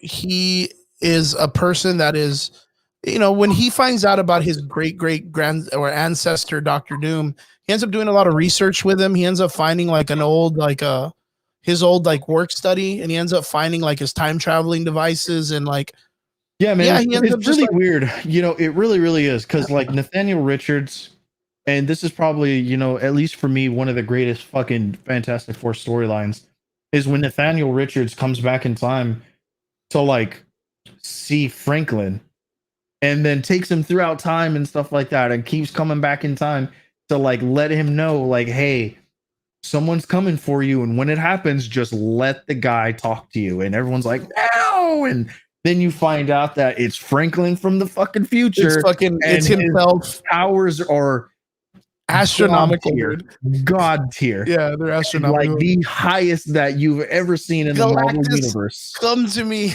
Yeah, and then he makes Galactus his herald, and by himself takes down 6 Celestials. Yeah, they body the Celestials. Yeah, and I was like, this is the fucking greatest Fantastic Four story ever. So, to catch you up, yeah, like he's not the living embodiment. He's not like a cosmic entity. He's an actual dude, with the weird, creepy vibes that Dr. Doom always had with the Richards family. Like one of his great ancestors ends up taking the mantle of Reed Richards' father's name, which it's not really explained how they even get there in a family tree to where he has a Richards name. But I'm guessing that, you know, I've been trying to Romeo and Juliet lifestyle. Trying to look for the correlation to see if Immortus is a Richards like descent, or what I think is going to happen is like in history we're going to get like a Juliet, Romeo and Juliet, like Fantastic Four, like Dr. Doom. They're going to have children later on that are going to fall in love with each other. Dr. Doom is recently about to get married to his that one chick that's like his warrior, and they're probably going to have kids, and vice versa. You're going to have like, instead of the Fantastic Four, you're going to have the Doom Four, or like some fucking weird thing. Dr. Doom has always just been overly creepy, fascinated on being Reed Richards. Like that's just what it is. That's just what it is in just layman's terms, right? But you know, to what it is, Dr. Doom himself is a fantastic individual, you know, smart. He's great to his people, even though he's very self-absorbed. But he's good to his people that live with him in Latveria. Latveria, yeah. So with that, when his great grandson Nathaniel Richards finds his old stuff, he's fascinated with what he likes and what he does. Starts messing with all his time travel stuff, and then I think he becomes fascinated with the Avengers or something like that, and then he ends up. Oh, you know what? He ends up saying like, there's something that happens in his personal timeline where like the cops or something are going to go after him, if I'm not mistaken. And he's like, well, fuck it, I'm out. And he finds like a Sphinx spacecraft and goes back to like the Egyptian times. And then he becomes, what's that? Ramatut. Ramatut, right? And in Ramatut, it's very crazy because then from there, Kang the Conqueror, Nathaniel Richards, who is now Ramatut in the past in Egyptian time, then heralds and makes his servant Apocalypse from the X-Men. Like he ends up helping him like get his powers, get to the cosmic entity to get his powers from them. Like it's a very, very fucking crazy entwined story. How Kang the Conqueror has like kind of like fuck-sided everything in the Marvel universe. Like he's kind of been the part of everybody's world. Enough that like there's a part of me, and I talked about this last week a little bit, where I said that Kang the Conqueror, I feel, is going to be a very hard character for the Marvel universe to make happen. And the reason why is because if you guys have seen, I hope you have, because we haven't said that we're already talking spoilers about the shows. At the ending of Loki, Sylvie stabs Immortus in the chest. And then Immortus then says, he gives her a little, like a fucking little nice wink and shit. And he's like, see you soon. And then he just keels over and dies. And then it goes back to Loki, who had been sent back to the TVA. And then he runs out and finds Owen Wilson, who has not said wow or hasn't gotten a jet ski. And sees, he didn't get wow. And he didn't get his jet ski. He didn't get his jet ski. Well, he's there with Officer D, what is it, 15 or what is it? What's her name? Yeah, they got like a weird name for her. I hope they give her a real name soon. Honestly, at that point, like because they give everyone like a letter and a number, I'm always like, what fucking ever, dude? You got it. It's them. You, the one who's alive. Yeah, the one that's still alive. Yeah. Yeah. I mean, if you break it down, that other girl that got fucking pruned is still alive in the void somewhere. She ain't here. She's dead. She ain't here. She's in the void. She got eaten by a lion. She's nowhere. He runs into him and he's like, Mobius, we fucked up, man. We really fucked up. Like, we really did it this time, man. Like, I'm really scared. I met this really scary dude. I like the way when he's explaining, he's just like super traumatically scared of Kang already. Like, for no umpteen reason, he's like mortified by him. He's just like, man, Mobius, we fucked up. Yeah, we really fucked up. Met this guy. He knows everything, like literally everything. We tried to slap him and he like moved twice, and he laughed at us a bunch of times and made a bunch of weird references, and I'm super scared. And then all of a sudden, like Owen Wilson's character is like, I don't know who you are. You work with this department and blah blah blah. Yeah, you're an analyst. Only to find out that then Loki looks across and sees that there's already statues of Kang the Conqueror that are erected in the TVA, which means that Kang the Conqueror has now taken over the TVA. So now you have an official Kang the Conqueror that is in the Marvel universe that's there. That was one of the ones that was probably being held back. And the reason why I say that is because he's officially wearing the Kang the Conqueror armor. So then Loki season 2, they admit that they're going to do a season 2, is going to be about Loki figuring out what happened to Sylvie, because that's a really, really big question.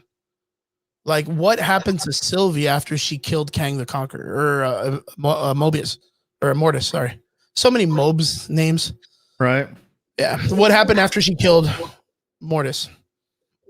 What do you think would happen? Fuck, man. Well, she doesn't have one of those time thingies, right? She has his. You know, she has his. Remember? Oh, that's right. Yeah, she does have his. Yeah. So I mean, essentially, she can go anywhere in the time stream. Anywhere. That's super crazy, dude. Like, cause that's the only thing I couldn't really comprehend was like, and and if you think about it, since it's his is connected to anything, anything to the 31st century. Yeah. I mean, you could literally go into the future, into the past, anywhere. Because it's Immortus's. Yeah. Brian asks, can anyone explain aging with Immortus? If he's a human, I'm confused. How can he live this long? Technology, dude. And being outside of like the actual timeline. Outside of time. Yeah. So like he exists. Oh man, this is why like I love / hate this character because it's so fucking complicated. Mm-hmm. It is very, very difficult to like really give you a solid answer on like the ins and outs of Kang. Kang is, yes, a human, but Kang through technology and time travel has lived for millennia. And it's just one of those things where, he just is. That's the way that like I could put it. He just is. He's not a concept. He's not a concept like, eternity or, the living tribunal or any of those cosmic entities. It's just that he just is because he's outside of the time stream and just doesn't exist the way that we do. He doesn't. Yeah, I 100% agree. He doesn't look at time in a linear fashion like we do. He looks at it like a tree as, we see it. I kind of feel like it's the same way that when Renslayer and Morbius are arguing at the end and they're like, dude, we've fought, battles and this and that. Like they're kind of explaining that they've known each other for like millennia. Yeah, so that's and they're why just human I'm people. Like if you break it down, they're just variants and they're just human people. So how is it they live that long? And it's because they live in a place outside of time, so they don't really age in that way that we do. That's the kind of what I kind of cocked it up for. Like Kang's always been that dude that's like time doesn't really affect him. He's always just been naturally the same age until you get like a future Kang that's old come back to fight a younger Kang and Immortus. That's why like Immortus is like the older Kang, the one who's like, all right, this is exactly who I'm supposed to become. The guy. Well, that's the same thing with like Iron Lad.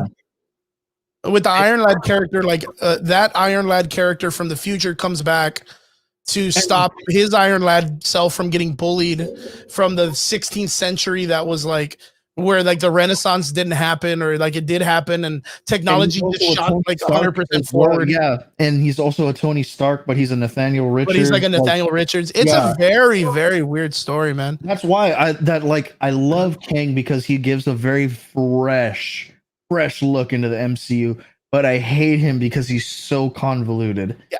And it's very difficult to tell a good story with Kang because, I mean, there's several out there. Mm-hmm. It's just that they're very, very touchy. You have to know what's going on to really grasp the story. I mean, even in the aspect of it, what we could probably get, which would be weird as fuck, we could get this idea that Sylvie kills Immortus, right?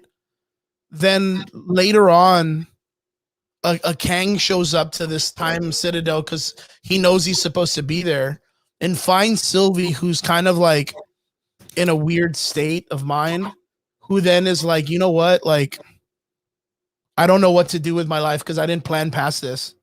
You know what I mean? And we may see Sylvie later on in Phase 5 as the Crimson. What's his face? What's the one that's with Kang the Conqueror?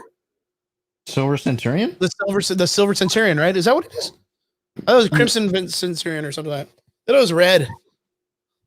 But I mean, it's a shade of red, but yeah, it's called it's the Silver Centurion. Like that could be Sylvie. That could be a version of Sylvie. Fuck, we may get a smaller Kang the Conqueror, and then her take the helmet off, and it's fucking Sylvie. For all we fucking know, like, you know what I mean? It's so weird when you introduce Kang the Conqueror. Because there's even like a fucking dog version of him that looks like Spider-Ham from the Spider-Verse, who is like just as evil as the others fucking Kangs. Like in the comic books, he's just as evil. So it's just very weird. Like, I don't know where we're going to end up seeing Sylvie come back.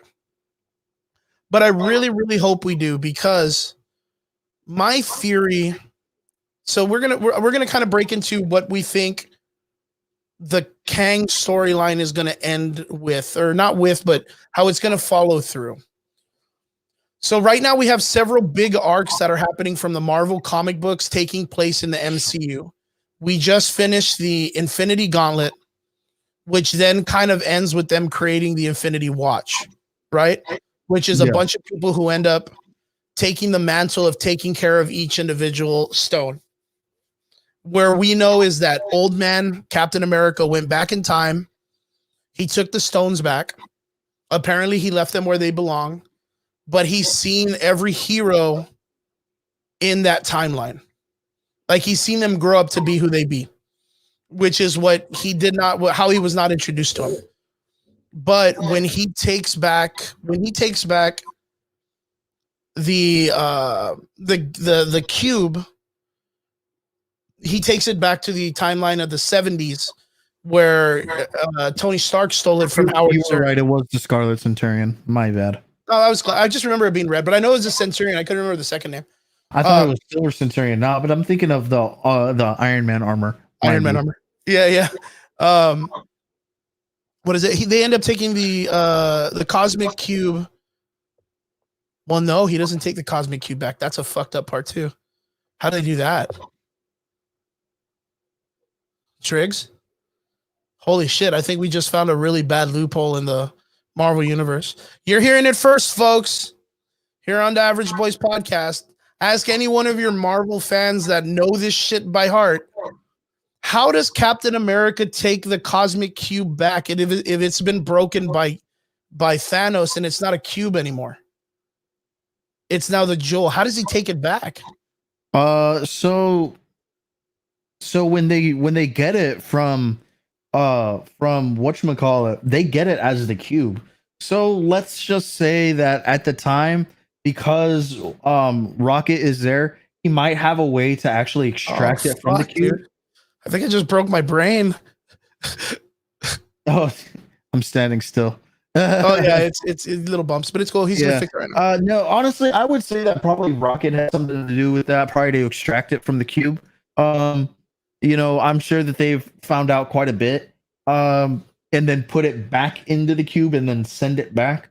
That's just my theory. Yeah, I don't know, man, but that's a good theory. Okay, I'm gonna stick with that. I'm gonna stick with yours, because if not, then I'm gonna confuse the entire fuck out of myself.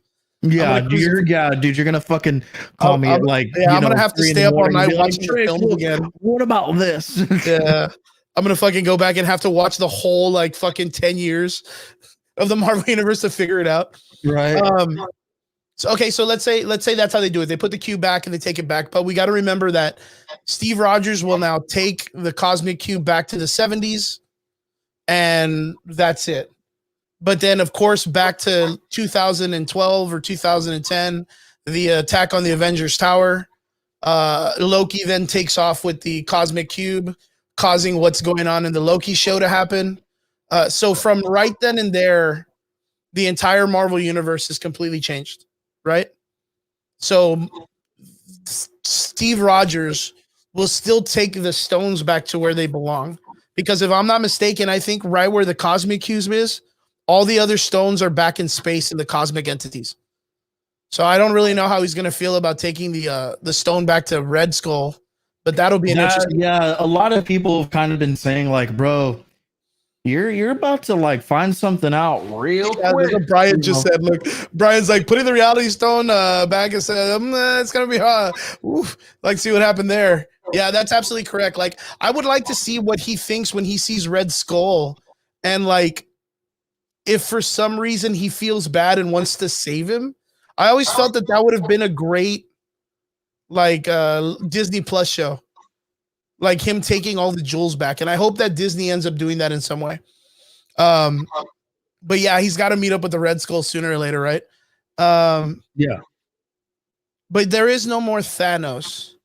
There's no more people collecting the stones. The entire timeline is all messed up.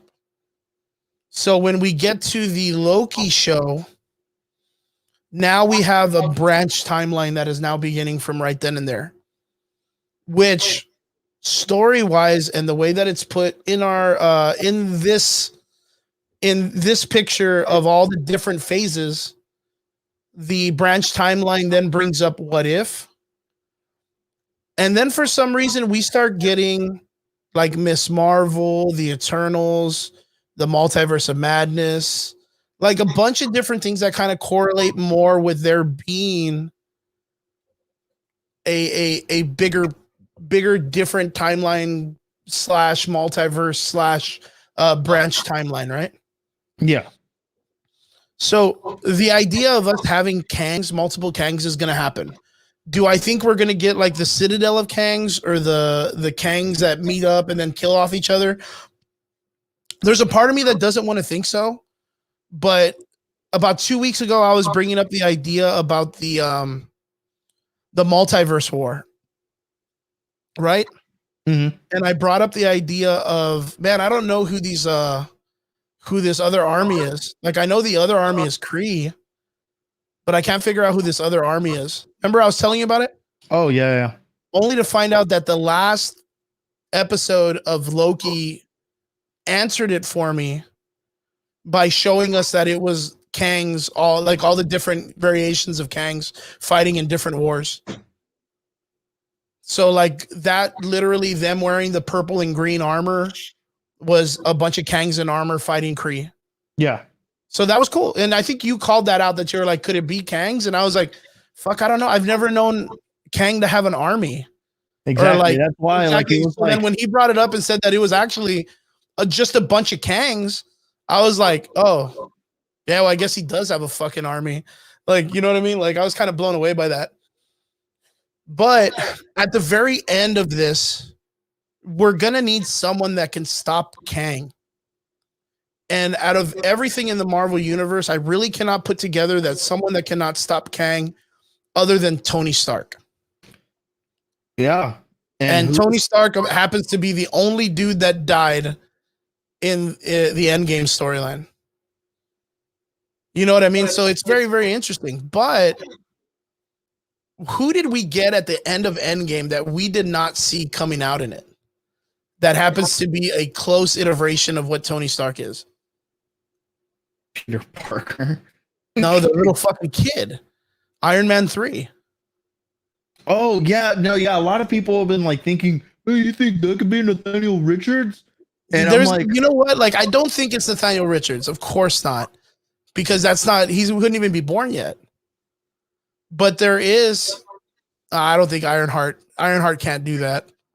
John, fucking don't lose it, dude. Yeah. Man, you want to get? I'm getting mad, man. I would get. So you want to get me mad? You want to get me mad, I would boy? be so upset. That would be really weird. I would be like, "Fuck this, dude. Done with MCU." I mean, man, can you imagine if they did that with Ironheart? That'd be weird as fuck. I would. Okay, I'm getting mad. But we can consider this, that so Ironheart is set to release in 2022, right?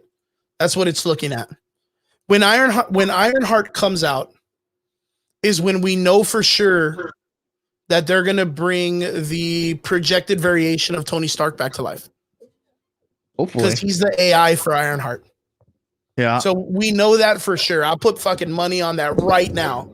That Tony, what's his name? RDF, Robert Downey Jr. will come back to reprise his voice in Ironheart. I'll 100% guarantee that shit. Is that kid Reed Richards? No, I don't think he's Reed Richards either. I believe, if I'm not mistaken, he does have a name in Iron Man 3. It's a chick's name too, dude. It's a really weird name, right? But the idea is, I think that kid is going to carry on the Stark name. Like, I want to believe that he's going to be Harley. Like, which one? His name is Harley. Harley, right? You know what? I want to say that this kid's going to end up being like the MCU variation of the way they introduced like his catatonic brother. Arno? Yeah. I want to say that that's what they turned this kid into, but he's not his brother, but he's like an adopted son. That's what I want to say it is. And what I want to say is that Arno, this kid, Harley, is going to be like a younger iteration of Iron Lad.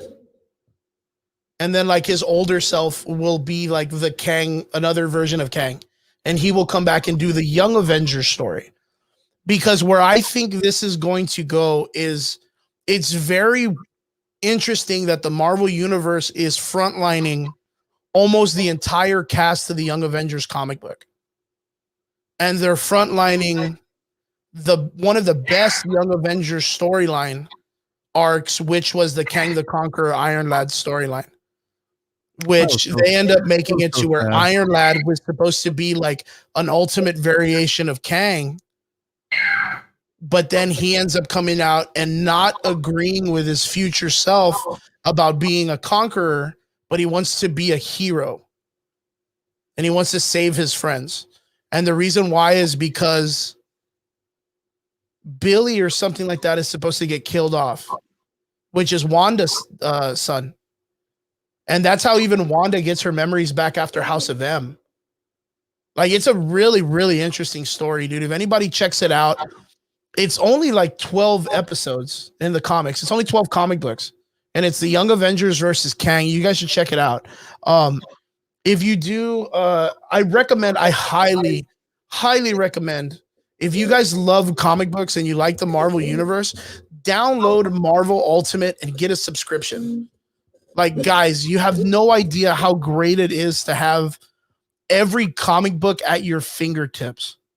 Like, it's so hard to explain that if you have, it's like with me, whenever I watch this shit and I instantly get a reminder of a character, I can literally be like, whoa, I remember this guy from a comic. Let me check it out. And I go back and I reference through different numbers that I remember, and boom, I can find that character. And I can catch up on it forward and backwards. And then not only that, if you want to, you can just type in the search a name. You can type in Kang, and they'll bring up all the iterations of Kang that have ever been brought into the Marvel Universe. So it's a really, really good tool to have if you're really, really into comic books. Marvel Ultimate app for your phone. All right, I'm just, shout out. We're not sponsored, even though we should be. Marvel or IGN should totally sponsor us to do your guys' commentary. We won't say things suck because we actually do research. Yeah, I'm not an asshole critic like just about everyone you employ. Just about everybody in IGN. I just tell it how it is, boy. Okay, so front and center, we're gonna writing is very subpar and gives nothing to the. Then fucking read the comic book. Shut up. For what it's worth, like with all the movies that we have here on this picture that are going to be coming out, the only one that I think is weird is Guardians of the Galaxy, the holiday special. I hope that it's not a holiday special. I really hope that it's not, and they're joking around with it. But if it is, it's going to be like a regular TV show. But I really, really think that Iron Lad is going to be the major hero of this coming Phase 5. I think Iron Lad is going to be. And the reason why is because I think he's probably going to be one of the bigger reveals. I don't know if he's going to be like the Tony Stark-esque hero that we're expecting, but I mean, it very well could happen. Very well could happen. I mean, they're having a very good setup for it. There's a lot of source material that they can draw on, and they can use in a way that would work. They have a lot of young actors that are coming in to the MCU, and them casting an Iron Lad character is not out of the realm of possibility. But here's the thing, and this is me just like doing Nathaniel Richards Iron Lad. Good cop, bad cop. It's the fact that Nathaniel Richards Iron Lad is a descendant of Reed Richards. Mm-hmm. So in turn, he actually is a descendant of Reed, Valeria, Franklin, Nathaniel, Sue, all of them. He has a tie to the Fantastic Four. Technically, wouldn't he be like an ancestor of them? Because he was like from the 16th century or something like that. Because he was from the past. No, Iron Lad. No, I thought he was from the past. From the future, I think he was time displaced. Oh yeah, maybe that's what it is. That shit happens all the fucking time. That's crazy as fuck. Because here's the thing: when you look up Nathaniel Richards and you look up all of the Kang variants, they all come from the same fucking universe. Let's say, yeah, the same person. Yeah, 311, all of them: Immortus, Kang, Crimson Centurion, Iron Lad, all Ramatut, 6311. They are all the exact same person at different points in time. Yep. But all interact with each other at the same time. It is a weird, confused fuck thing that happens. Yeah, Nathaniel Richards was born in the 30th century of Earth 6311, a reality where humanity never went into the Dark Ages. And that's why it's their technology raced forward. So, yeah, you're right. Good shit. Good shit. But yeah, I kind of feel like with what's happening, I feel like they're gonna give this like yeah, he's gonna be our savior because Tony Stark saved us in the first phase. So this Iron Lad character who got inspiration from Tony Stark and is using Stark technology, like, is gonna save the day. But you know what? It's very crazy because if I'm not mistaken, they use the Ultron. They use the Ultron robot to help him stop Kang also. Vision. Well, yeah, the Vision also, but there is Ultron in it too. Well, his armor is based off of Vision's technology, so that's why I say it's Vision. Yeah. But yeah, it's very wild, man. You know, if there's anything that I kind of feel like has been a huge mistake for the Marvel Universe, is them making Ultron part of Iron Man's story and not Hank Pym's story. Like there with what's coming up, and like if Kang is going to be a villain in the Quantumania storyline, this is what I truly feel. I truly feel that they're going to find a way to bring Vision back because he's going to help them stop Kang the Conqueror in Quantumania. I mean, you would almost expect it to happen because of what happened. Because I don't see any other way, dude. You know, besides what happened in WandaVision, you almost kind of expect it to be that way. Mm-hmm. You know, and hope that it will be. But fuck, man, you know, I really just hope that they don't fuck this up because they've got a lot of room to make it great, and they also have a lot of room to fuck it up. Now, okay, so we got a couple of other things I want to talk about real quick. So one is you and I were talking about this offset Marvel What If. We have it coming up. It's not too far from where we're at. August 11th. It's going to premiere the day before my birthday, the day I become a fucking old person. A grandpa. Marvel What If is going to be released. And I believe Marvel What If is going to be such an interesting story because I believe in the 3 iterations that are being brought into the Marvel universe right now, which is one. I wish I was going to be 25 years old. Oh man. We have the introduction, of course, Falcon the Winter Soldier, Black Widow, Shang-Chi, bringing in the mystical arts a little bit, but we have the ground level superheroes. Then we have the Loki story going into the multiverse of madness also, but the Loki story introducing a branch timeline, which is a multiversal situation that deals just on a timeline itself. And then we have a completely different area that's just a multiverse, which is what I believe the What If story is going to bring into fruition with right after the way Loki did. So I believe Loki is introducing us to the timeline variations, and I believe What If is introducing us to the multiverse, which are 2 different structures in the comic books. So we were talking about Marvel What If, and if we believe there's a possibility that the What If storyline is going to be somewhat of a canon universe that's going to correlate with the MCU. Absolutely not. I would like to hear people's comments if you guys are listening, if you guys think so. Trigger believes it is not. I'm on the other hand, and I think it will. And the only reason I'm saying this right now, dude, and I'm dead ass serious. If they fucking make it canon, I'm done with the MCU. I will never watch another But MCU why again. Trigger?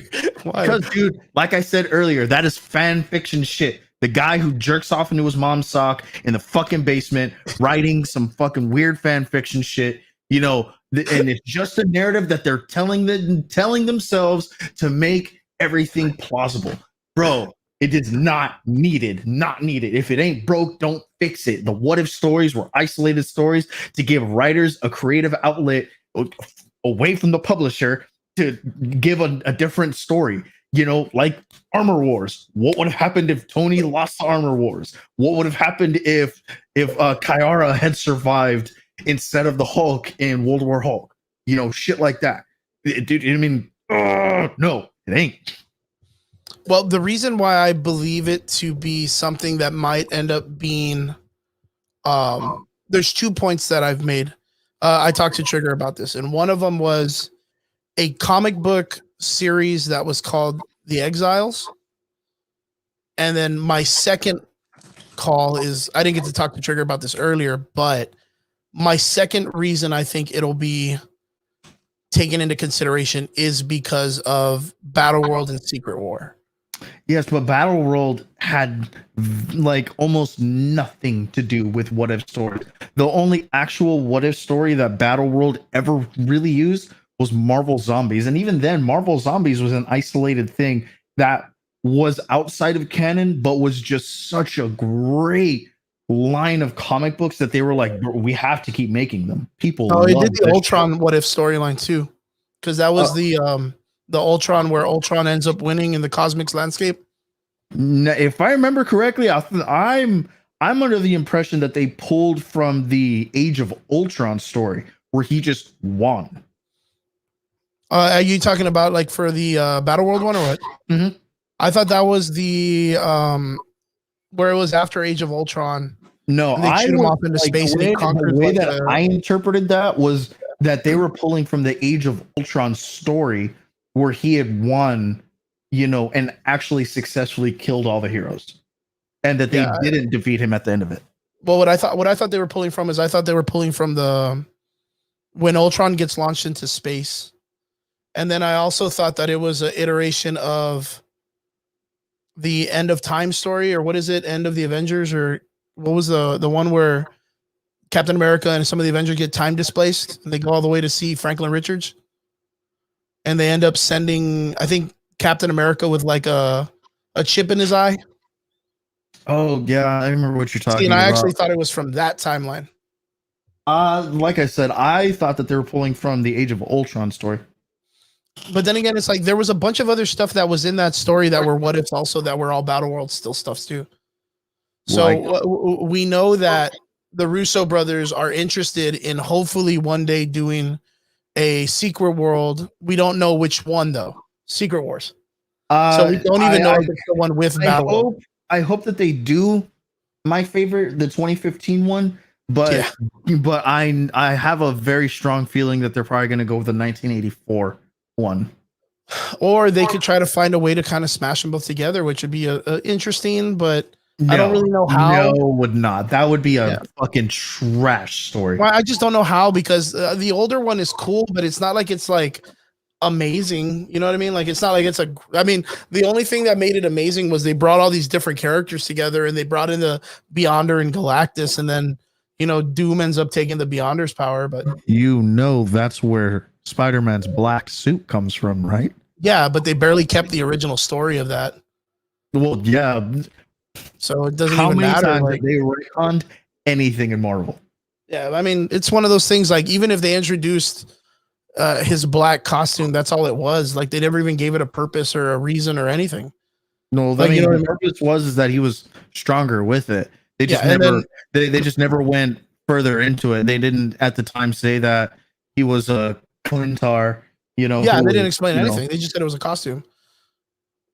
Like, and then later on, like, they end up bringing it into the Marvel universe with the whole, like, you know, space travel from Jonah Jameson's son, blah blah blah, Venom symbiote, all this other stuff. But they never even kept the story of the black one. Like, yeah, we know it's the first time the black suit's involved, but that's just him getting a black costume. You know what I mean? Yeah, I but it was just also like the very idea yeah, but of, it was also still extremely important. well, yeah. I mean, for what it's worth, yeah. Um, yeah, we know that that's a concept. So if they do a Marvel what if, they're going to introduce all of these interesting side stories of all of these different characters, and people are going to love them, just like the way everybody loves everything in Marvel. You know what I mean? Hence the reason why we're probably going to get people wearing Red Guardian T-shirts of a dude that's a communist that loves Marxist, that loves Marxism and stuff. And we're gonna be like, he's my fucking favorite dude. I love it. Communism, yeah. And it's like, okay. um, we're gonna get people that just like those characters, and people are gonna want to see them in some way. And if Marvel can find a way to show them in the background of like the Spider-Verse or some shit like that, like they're gonna want to do that. And I think it's a really great way for them to expand on the imagination of it when people don't really read the comic books too well. Hey, thanks, Marco, man. See you next time, brother. But yeah, I think that in a way they're gonna keep, like, it's gonna have a purpose. They're not just gonna make it to not have a purpose. That's my thing. And I think the reason why the Exiles is a good idea for them in the comic book is it'll give them a mission at the end.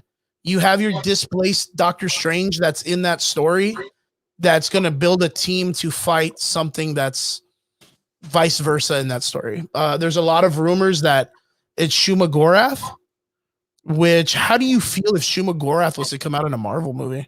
It'd be perfect. It'd be good. You think it'd be great? No, it'd be perfect. But that just because they're gonna have Shima Gorath in Doctor Strange to me does not give any credit, No, in What If? credible evidence that What If is canon. No, I'm saying that they want to do Shuma Gorath in What If, that they want to make him the villain in that one. I don't think that any of these are going to connect to each other.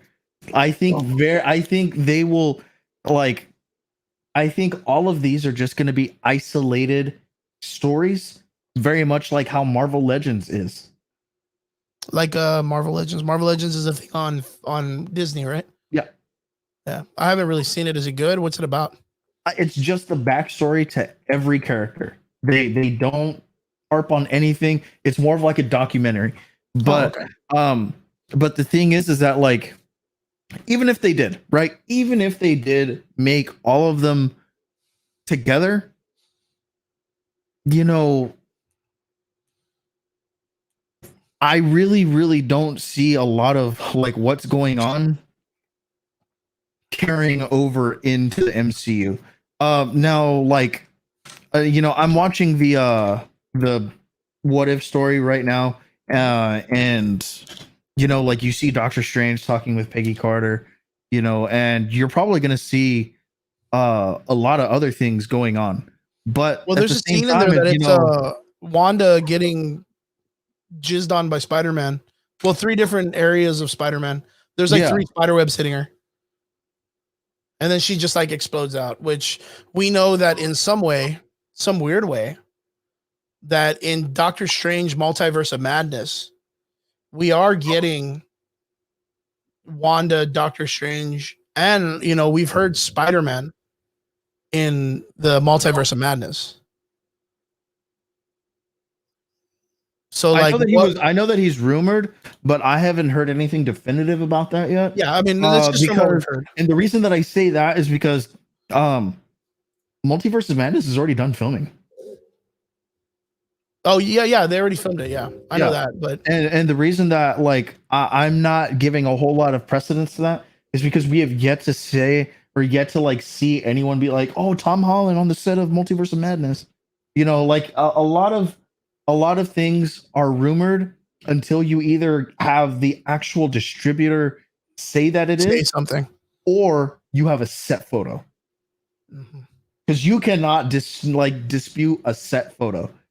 No, of course not. Very, very difficult to dispute a set photo. Unfortunately, with the What If series, granted, it's all animated, right? What's up, Pablo? Shout out, Pablo. What's going on, man? Pablo Goots. But like I said, this is all animated, right? They very well could connect. Very well could. anything is possible in the MCU. Anything, right? They have the creative, minds to literally do whatever the hell they want with it. Do I think that they're going to and make everything connected and have this be canon? I fucking hope not. God, I don't think I don't think you had seen that part yet, right? With the Wanda and the Spider-Man and all that stuff. I don't think you saw that in the trailer, right? No, I had. You'd seen it before? Mm-hmm. I mean, that's a really good idea to understand that the what if is somewhat connected, because we know for sure that part of Wanda being with Spider-Man, and I know you're saying that there's no iteration to say if Spider-Man is that what was it that Spider-Man being in the multiverse of madness is a thing. But the reason why I say that is because there has been lots of talk of how the multiverse of madness, WandaVision, and Doctor Strange films puts a lot of stress and a lot of pressure on the Spider-Man No Way Home story. So we know that they correlate with each other because there's been rumors about it. And the only reason why I say that, having set pictures of not a Spider-Man on set, but we do have releases of toys of Spider-Man in the story. We do have the toy releases of like Spider-Man's costume, the gold and black one with the Doctor Strange stuff. Yes, but all of those are releases for his movie, not for Doctor Strange's. No, but we know that Doctor Strange will be in Spider-Man No Way Home then. Oh yeah, no, I mean that's been 100% confirmed. As it is, the set photos that we have of Tom Holland and Zendaya and Jacob something. Somewhere they're in like an apartment or something. They're at the Sanctum Sanctorum. Thank you very much, Pablo. Pablo Gutierrez. He's like, man, I just turned on my notification when you all go live. Thank you very much, man. Thanks a lot, brother. There is a part of me that thinks that they're going to correlate, and it might necessarily mean that they're like canon to each other, but what if could be like I told you, where it's like it's just one of the many steps that have to be taken to stop the multiverses from collapsing, and it'd be like remove, like the way the Loki story is like right now, like where he is in part without anybody in the rest of the universe knowing, he's in some way trying to save the universe. You know what I mean? So like that's the only way I think. What if? I don't think it's gonna be where like Captain fucking Britain's gonna be Peggy Carter now, like we were talking about the last time. I don't think that's what it's gonna be, but I think now that if her character dons this title, that we can somewhat see a Captain Britain coming to the Marvel Universe. Well, she's been, from what I've heard, I mean, even in the whatchamacallit, in the What If trailer, she calls herself Captain Carter. She doesn't call herself Captain Britain. No, she doesn't call herself Captain Britain. But the armor is we have that. When I look at the What If stories, and people are like, oh, this is going to be the introduction of the multiverse. I'm like, bro, but they've already kind of stated that WandaVision was going to be the introduction of that because of like those deleted scenes of Doctor Strange supposedly being there, and multiverse and stuff like that. So I was like, so we already have our foundation for it. So adding in this as the actual introduction still doesn't make any sense. We're gonna have WandaVision. So we had WandaVision already kind of hit on the fact that there is a multiverse and that she's hearing things, and that she can more than likely change these things to where she can interact with them. She's probably gonna do that. Fuck all of it up. We're gonna see the aftermath of it in Spider-Man, and then we're gonna see the reparation of it, or the actual repair of it, in Doctor Strange. Well, you see, I think that the repair is actually going to come at the reason of Kang coming, because I think Wanda's going to mess up the multiverse by bringing her children back. That's going to ruin the timeline worse, and Kang's going to see that and try to come back and destroy the children, right? And that is going to bring in why the Young Avengers are going to be so important in the ending story. I mean, we'll see. There's going to be a lot of and that's why Iron Lad, because Iron Lad comes back to save Billy, because he's supposed to get killed off to save the multiverse, and they want to kill Wanda also in that story. They also want to kill Iron Lad. Yeah. because he's gonna be a king, and they know that, and they're like, well, should we off this kid? And even he's like, bro, I think you should just end me, dude. Fucking do it. Yeah, it's a really, really good story. Like that's where I feel like that's the strongest story that the Marvel universe has coming up for the Young Avengers. I think I've talked about this before, where I think the movies are going to be a great. I think that time travel and multiverse are going to be two separate events. Like it's going to be hard for them to explain which one's different. See, and thus why like it's a little bit loose. Yeah, and I'll gladly admit that. It is, yes, loose. And the reason that I say that is because when you look at multiverse, then you look at time travel, and it's so funny because Marvel always loves to blend the two, right? When you do something in the timeline, it makes an alternate reality. That alternate reality is part of the multiverse now. Blah blah blah blah blah. Right? They never really explain it. Exactly. And then on top of that, you have other times where there actually is a separate universe where something is, and it has nothing to do with time travel, nothing to do with any of that. I mean, look at what was it? Time Runs Out. Okay. All those are separate universes. They are separate. They have nothing to do with time travel. Nothing. But they're all separate universes. Yeah, the encouragement. This is why I also have my references to go on to say that multiverse and time travel can be two separate events. Yeah, that's what I really think is going to happen. I think they're going to keep them separated. I would like to see that happen, but at the same time, because oh man, dude, there's so much happening in Phase 4 that they're gonna have. To me, you would have to do one or the other. You can't do both, because you're gonna have the cosmic landscape, you're gonna have the ground level guys, you're gonna have time travel, you're gonna have multiverse, and then you're gonna throw that all into a single phase. That's huge already, man. Yeah, that's huge to cover in. Yeah, that's huge to cover in one fucking phase. Yeah, so that's why I get what you're saying. I don't entirely agree with it. What I'm saying is this: I have my references, you have your references. It's not a necessarily agree to disagree. It's just that everything that we're saying, granted, is fan fiction, right? But it's grounded in the fact that we have a lot of notable sources to pull from to validate why we think the way that we're thinking right now with all of this.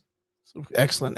So Jeremy puts up Olivia Wilde will be working on Spider-Woman movie, but no set date on the initial star production. Oh my god, dude, I love Olivia Wilde. That's gonna be good. Spider-Woman's a very, very interesting character too. So she's a mutant. Olivia Wilde is hot as fuck, dude. But isn't Spider-Woman like a mutant? Yes. She's a mutant, right? Yeah. She's not even like a spider woman. She's just a mutant that has Spider-Man's powers or some shit.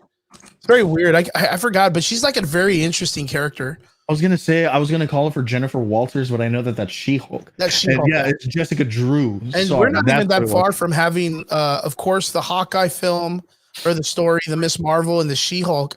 Those are all coming up. They're all timeline based. They're all super close to each other. Yeah. And of course, we got Shang-Chi and all that stuff coming up in the Eternals.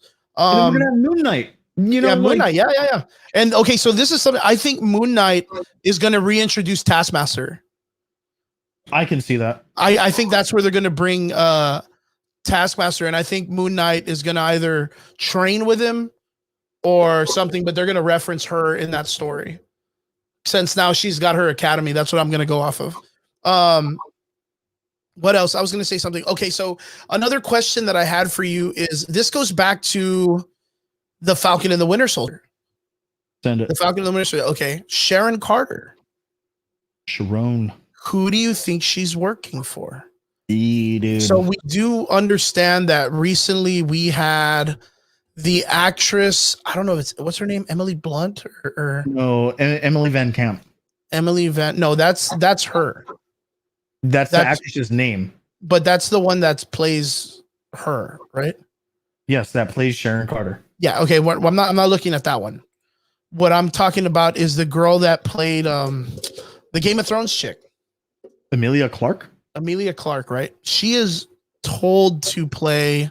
She is an interesting character. They haven't given her a story yet, but she's supposed to be coming out in Secret Invasion, which if we look at Secret Invasion is 2022. She's already claimed it. The actress has already said she'll be coming out in Secret Invasion. I think that she's going to be the Scroll Queen.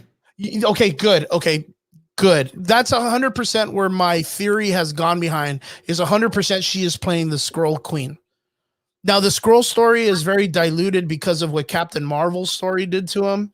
It really didn't give him the backstory that's necessary for the characters.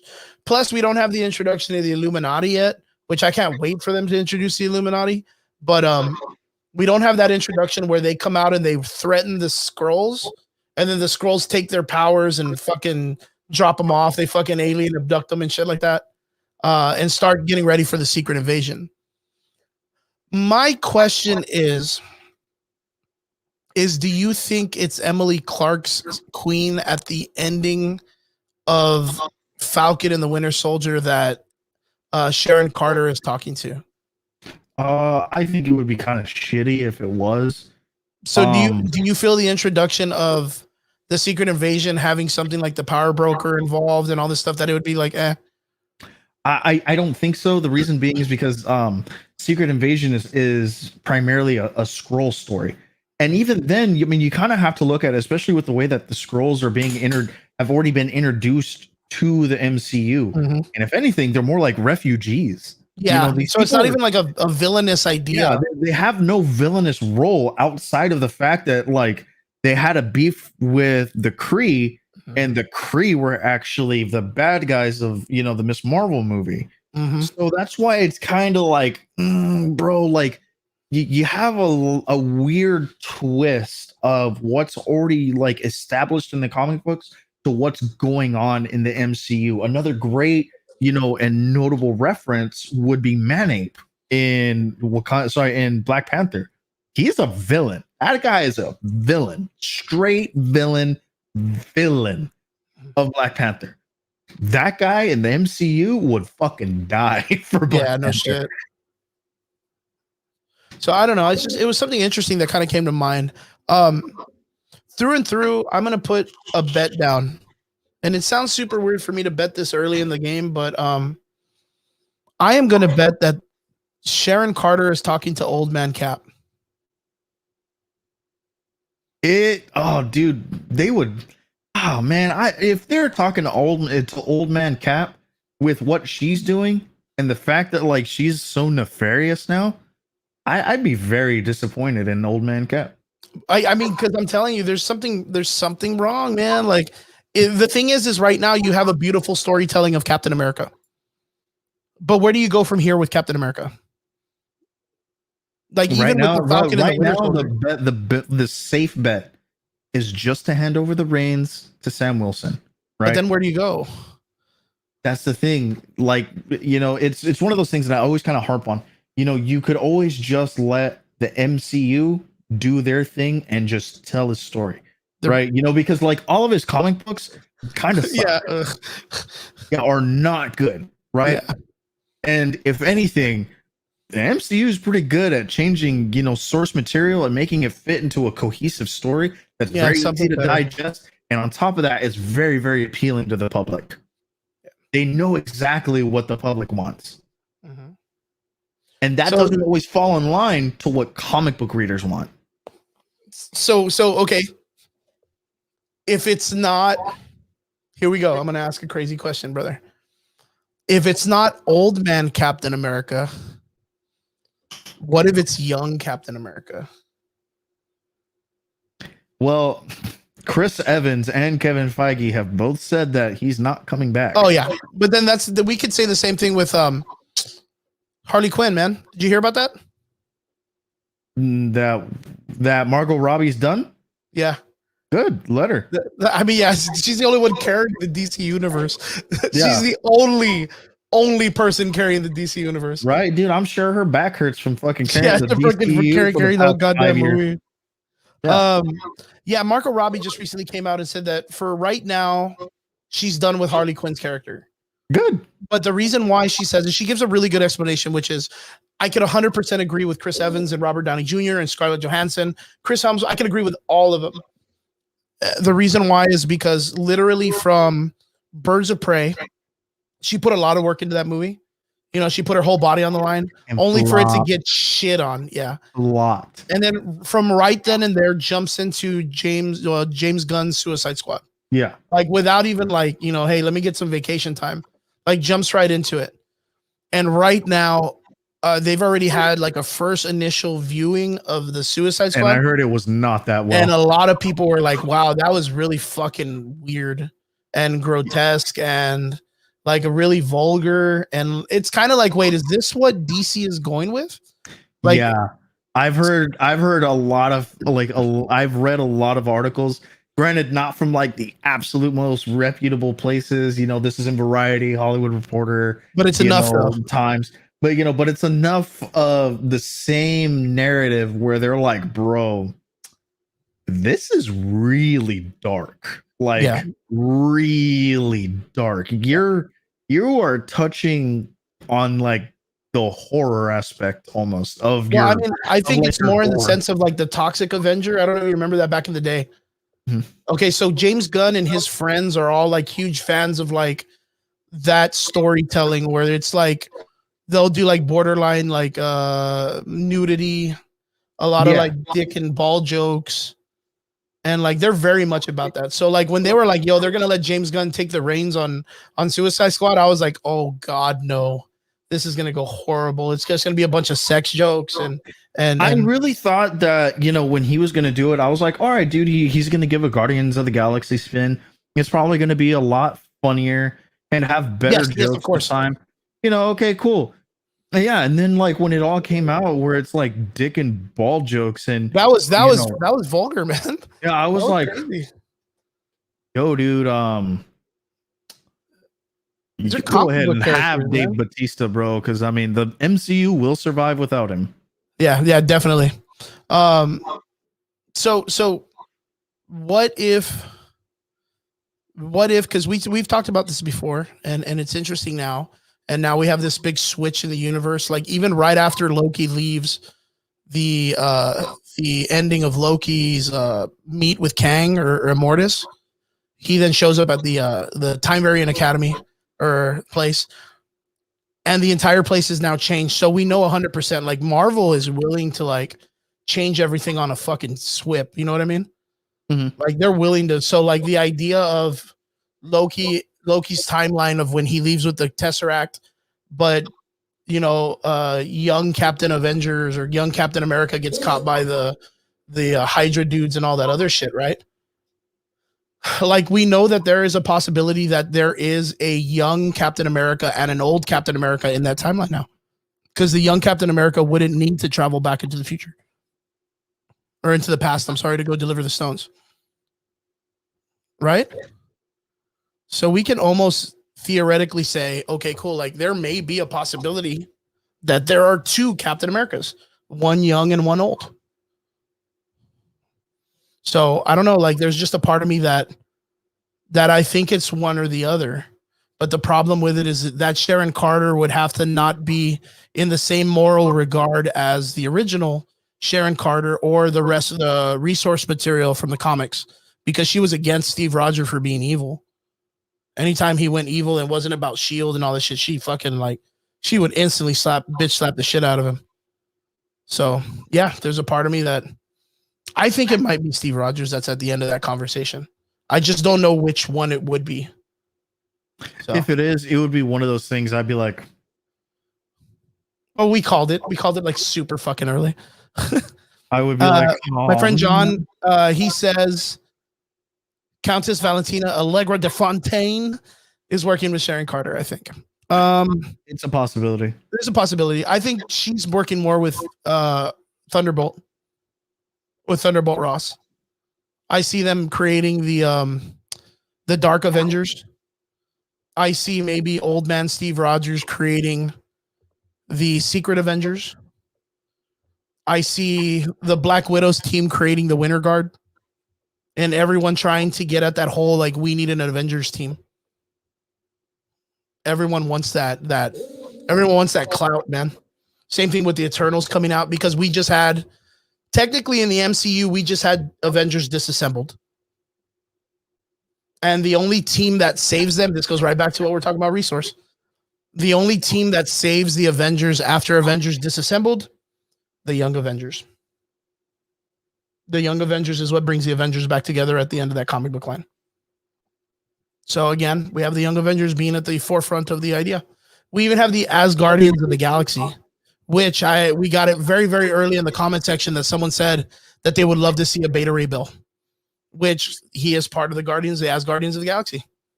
I 100% think that we're gonna get you know what, dude? Yo, what if they switch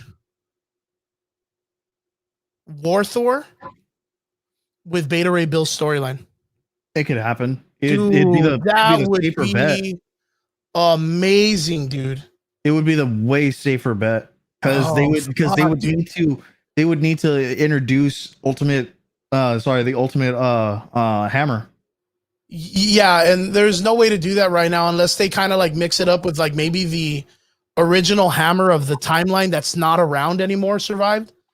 Like the one that like, you know what I mean, right?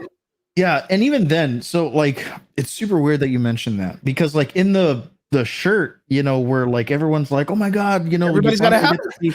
Yeah, she has a hammer and it still looks broken. It's still in pieces, but reforged and stuff like that. And that's so awesome. That's possibly the hammer that she's using is his old hammer. Yeah, because we can guarantee they didn't just leave the pieces there on the floor. I always imagine that Jason Hammer or Justin Hammer guy went to go pick up the pieces. Like that's what I always assumed, man. But yeah, like they're not gonna just leave it there. Someone's gonna have to get that shit back together. Could it be interesting that Jane Foster goes and picks up all the pieces and forges the hammer back together? That would be weird as fuck, dude. I don't think she's the one. Yeah, she's not cool like that one dude on Nidavellir, dude. Yeah, that would be so funky though. But Mr. Dinklage, Mr. Dinklage himself, the big little guy. Yeah, it's such an interesting concept. But if you guys get a chance and you guys get the opportunity again, I recommend it. Marvel Unlimited, the app, so that you can have every comic book known to man at your fingertips in Marvel. Go back to the Jane Foster storyline and read the comic books that War Thor is introduced on. Because the ending part of War Thor, not when he fights Mangog, because that was sad as shit. That was boring as fuck when he lost to Mangog. That was so crap. I was so disappointed with that. Not even a challenge for Mangog. He literally like breaks the hammer, punches him, stabs him, and like he just treats him like shit. Like but when unworthy Thor shows up and Jane Foster and War Thor are fighting, and he's like, "Stop fighting him, it's Volstagg." And then like Jane Foster puts her hammer down and she shows that she's like cancer ridden and she's like, "Dude, please don't hit me. Like, I love you. You're my best friend. Let's talk this out."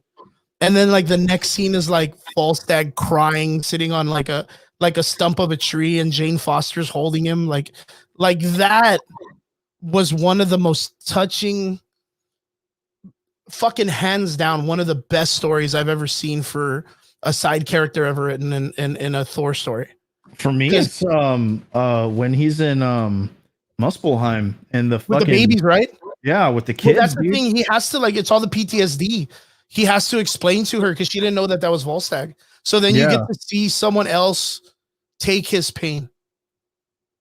Or even when was it the Collector, where he tells him pick up the hammer. He's like, "No, I'm not gonna pick up the hammer. I'm not worthy." It's not mine. Like, yeah, he's like, "It's not mine." And then like he goes, and then the lightning starts to come around him, and he's about to touch it, and then he like stops, and he's like, "The hammer calls to me," like but it's mine. He's like, "It's my hammer, but it's not mine." Yeah, it's such a good story. I was like, "Oh, bro." No, and then you have fucking fucking Black Swan and fucking what's her face show up. They show up to steal. Thanos shows up to steal the fucking hammer, and like right when they go to touch the fucking hammer, Thor's like with lightning without even touching the fucking hammer, dude. Lights him up. just lights him up with like so good, so fucking good of a storyline. But yeah, guys, straight up, we're gonna come to an ending right now because we've already reached our time over 20 minutes because we usually stop like 2 hours in, maybe like a couple minutes in, but we're at 20. Guys, we've had our banner up almost the whole time. We want to hear your theories and what you guys think is going to happen in the next phases of the MCU. Guys, we're super excited, man. The Loki show really got us.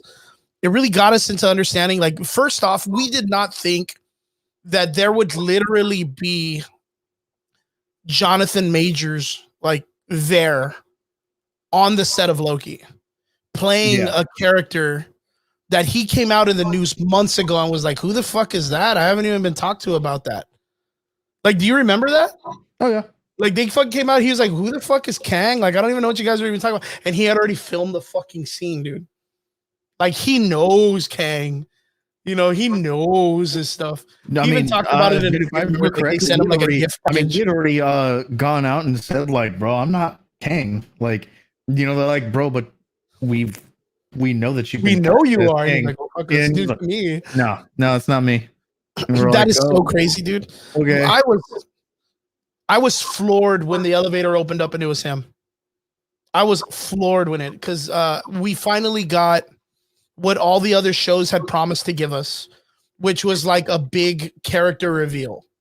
You know, WandaVision wanted Magneto, and then the director was like, "Oh, we never had an idea for Magneto. I don't even know who that is." And then we had a Mephisto, and then they were like, "Fuck, I don't even know who Mephisto is." In Falcon, I'll be one to say it, but I really wanted old man Captain Rogers to show up and give Falcon the talk. Like, there was a part of me that really wanted that to happen rather than it just be Bucky. Like, I feel like it meant more, but of course, you know, Chris Evans is kind of off of the set right now. But we finally got some kind of like, here you guys go, man. You guys deserve it for holding out for so long. Here's Jeremy Majors as a iteration of Kang. And his acting was, you know, it was a little weird, but man, was it scary, dude. Like, it was creepy for that character to be up and down all over the place emotionally. And like, just the way he played the character was great. The cinematography was great. Guys, we want to hear your theories on where you think the MCU is going. We really think that in the next phase, when they introduce Kang, my call is it's going to be for the Young Avengers. I think they're going to be pushing on that story really, really crazy. And Iron Lad. Ew. Oh, can't hear your audio, bro. I kept the mute button on. I sneezed, so you guys wouldn't hear me. So I really think that the Young Avengers story. Yeah, I was like, beep, beep, beep. fuck. I really think that the Young Avengers to Iron Lad is going to be the major saving grace of the next Marvel phase. I think it'll be great as an introduction for them to bring back not only an Avengers team as the Young Avengers take over that mantle, but I think from there, we're going to get an astronomical set of like the West Coast Avengers. We're going to get, of course, different teams because of all the different iterations of Avengers teams we're going to get in these phases. That's what I think. Yeah, I'm really excited for where we're going to see this go. The idea of the timeline, the multiverse get introduced as two separate entities, but them coexisting together. And how they're going to turn into this amalgamation for hopefully when we get Secret Wars and Battle World. Because I think that's going to be the major thing in the next couple of years, the Secret War story. I just hope they finish it soon, man, because, you know, another 10 years, you know, I'm going to be like fucking 40. I'll be 50 years old almost. You know what I mean? I don't want it to be where they fucking finally get to a nihilist wave when I'm 70. You know what I mean? Like, fuck, bro, save me, man. No, I mean, I get it, and you know, like it's one of those things where, you know, you kind of have to, like, you know, look at the scope of things and just realize, like, hey, man, this might just be a young man's game now. Well, that's what I kind of feel with them introducing the Young Avengers. If they get to the Young Avengers, like that's what they could run with. Because from there, it's like you said, it's them having the creative input to make them into something greater. Because we've said it before, like when they introduce the Young Avengers and a lot of other stuff, like they don't really do very well. But the Young Avengers comic book against Kang was a great story, but there's not a lot of arcs around their characters other than that. Yeah, man. Them introducing Shamugorath, from what I heard, is going to be a villain or a creature that's chasing America Chavez through the multiverse. And that correlates with a comic book that came out a while back where Suma Gorath wanted to possess America Chavez because of her power set. Because she's that intergalactic character that kind of goes through the in-between to the angled ones. It's an interesting concept, and can it work? I don't know, man, because like I've said before, in the Ultimate storyline, America Chavez is written as such an awesome hero, but then in her personal storyline, they kind of made it more of like this political jargon, and it kind of lost interest in the character. So like I think that they have a possibility of creating such great stories in the films rather than just in the source material. That's what I feel. But straight up, Jeremy, I think you put it right for the first time. I love you all, and I hope that nobody dies in the next 20 years because we really want to see where no this goes. Shit, man. Actually, what's really crazy is I had a friend of mine just pass away, Christina Rev. I don't know if you heard about her. I didn't know her personally. I knew of her. Yeah, I mean, once again, kind of ran in the same circles that I did. Yeah. You know, it's one of those things, man. You know, like I know of a lot of people, and it's so weird because a lot of people know of me. A lot of people may not know me personally, but they know who I am, where I've been, things that I've done, and stuff like that. So it's kind of one of those things where, you know, like people have like just an idea of who I am, you know, and I like I said, I knew of her. I knew the circle that she ran in. I used to run in that same circle. You know, some of her friends were my friends and vice versa and stuff like that. So it was one of those things, like when I heard that she had passed, I was like, man, you know, I'm very sorry for their loss, dude. You know, like it was the same thing, you know, when my buddy Nick died, you know, a few years back. You know, a lot of people knew Nick Cadenas, you know, from you know, I mean, I've known that guy since fucking middle school. Yeah. You know, it's really crazy because like no one prepares you for this stuff. Like when it comes, like, you know, there's times where you're like, in your mind, you'll feel like, wow, like it's been a while since I've heard some really bad news. You know what I mean? But then to hear it come from, I mean, in my position, like Christina's a really cool person. She was always very nice. She was a good friend of mine. You know, she hung around with me and Julian like back in the day, like when I had my warehouse gym. Like she'd come visit us, and like, yeah, I remember that gym. Yeah. She was great, man. She was a fantastic person. I mean, man, but nobody prepares you for someone younger than you to pass away. You know what I mean? Like me, I am 39, about to be 40 in August. And yeah, man, like it's just sad. So my heart goes out to her and her family and her friends. Guys, all we can say is, you know, be safe. Do your best to try to take care and be courteous to others. There's still talks of, you know, the coronavirus numbers, you know, in whatever it is, even if you think it's like the weirdest shit on the planet or a conspiracy or whatever the fuck's on it. People are dying from something, and it's about trying to be safe and be courteous to others, you know. Do whatever it takes to take care of yourself. Tell people you love them, you know, hold the door open for people, you know, do whatever it takes. But guys, I want to thank you from the bottom of our heart to all our extraordinary listeners. Thank you guys for tuning in on this Friday night with us and hanging out with us. We know we went a little bit over, and we apologize, but you know how it is, man. When we talk comics, we can never stop. So guys, I want to thank you very much. Don't forget to tune in with us every Friday night here on our Facebook, on our YouTube, or our Twitch. Every Friday night, 9 p.m. Guys, by Sunday, if you want, you can add our podcasts up on Spotify, iTunes, Amazon Music. Just look us up. We're on every app program free of charge. You can just download our stuff. Don't forget to like, share, and subscribe to our page. If you can, let people know about us, you know, spread the word. Not only that, tomorrow there is a a K-pop event that's going on. I don't know if anybody knows about this. There's like a K-pop event that's going to be an outdoor event. You're gonna have to look it up because I don't really know, but I'll be out there. I don't really know where it's at though. I'm gonna tell you right now, man. I'm probably not gonna do that because you are totally gonna do that. I'm gonna tell Audrey she's gonna make your ass go out there, dude. Yeah, we're gonna be out there past 3. We'll be out there. There's gonna be like concert and outdoor sales, and it's gonna be pretty cool. But don't forget, in 2 weeks, you'll see us at the Return of the Ninja Land party at Echo in Edinburgh, Texas. It's going to be a 2-day event, July 30 and 31st, Friday and Saturday. It's going to be an all-nighter. It's going to be a huge fucking video game LAN party with some badass retro stuff, including cosplay, including cash prizes for cosplay event. But I heard a little birdie that they want to hopefully get people to dress more retro for the con. So if you want to dress as like, gargoyles, or if you want to dress as Johnny Bravo. I would say even X-Men, man. Yeah, X-Men would be cool too. So if anybody's interested, and don't forget, I'm going to be out there helping the cosplay competition. So is my best friend, Christella. She's going to be one of the people in charge of the cosplay. She's one of the guests.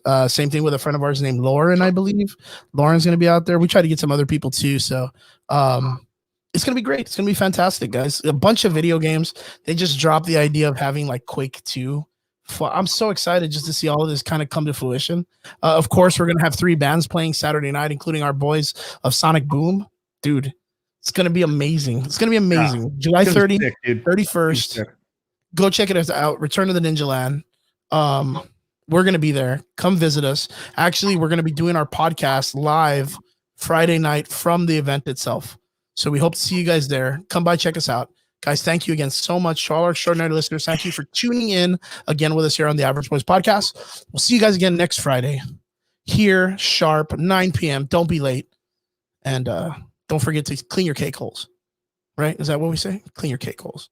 And we'll see you guys again next Friday. Laters.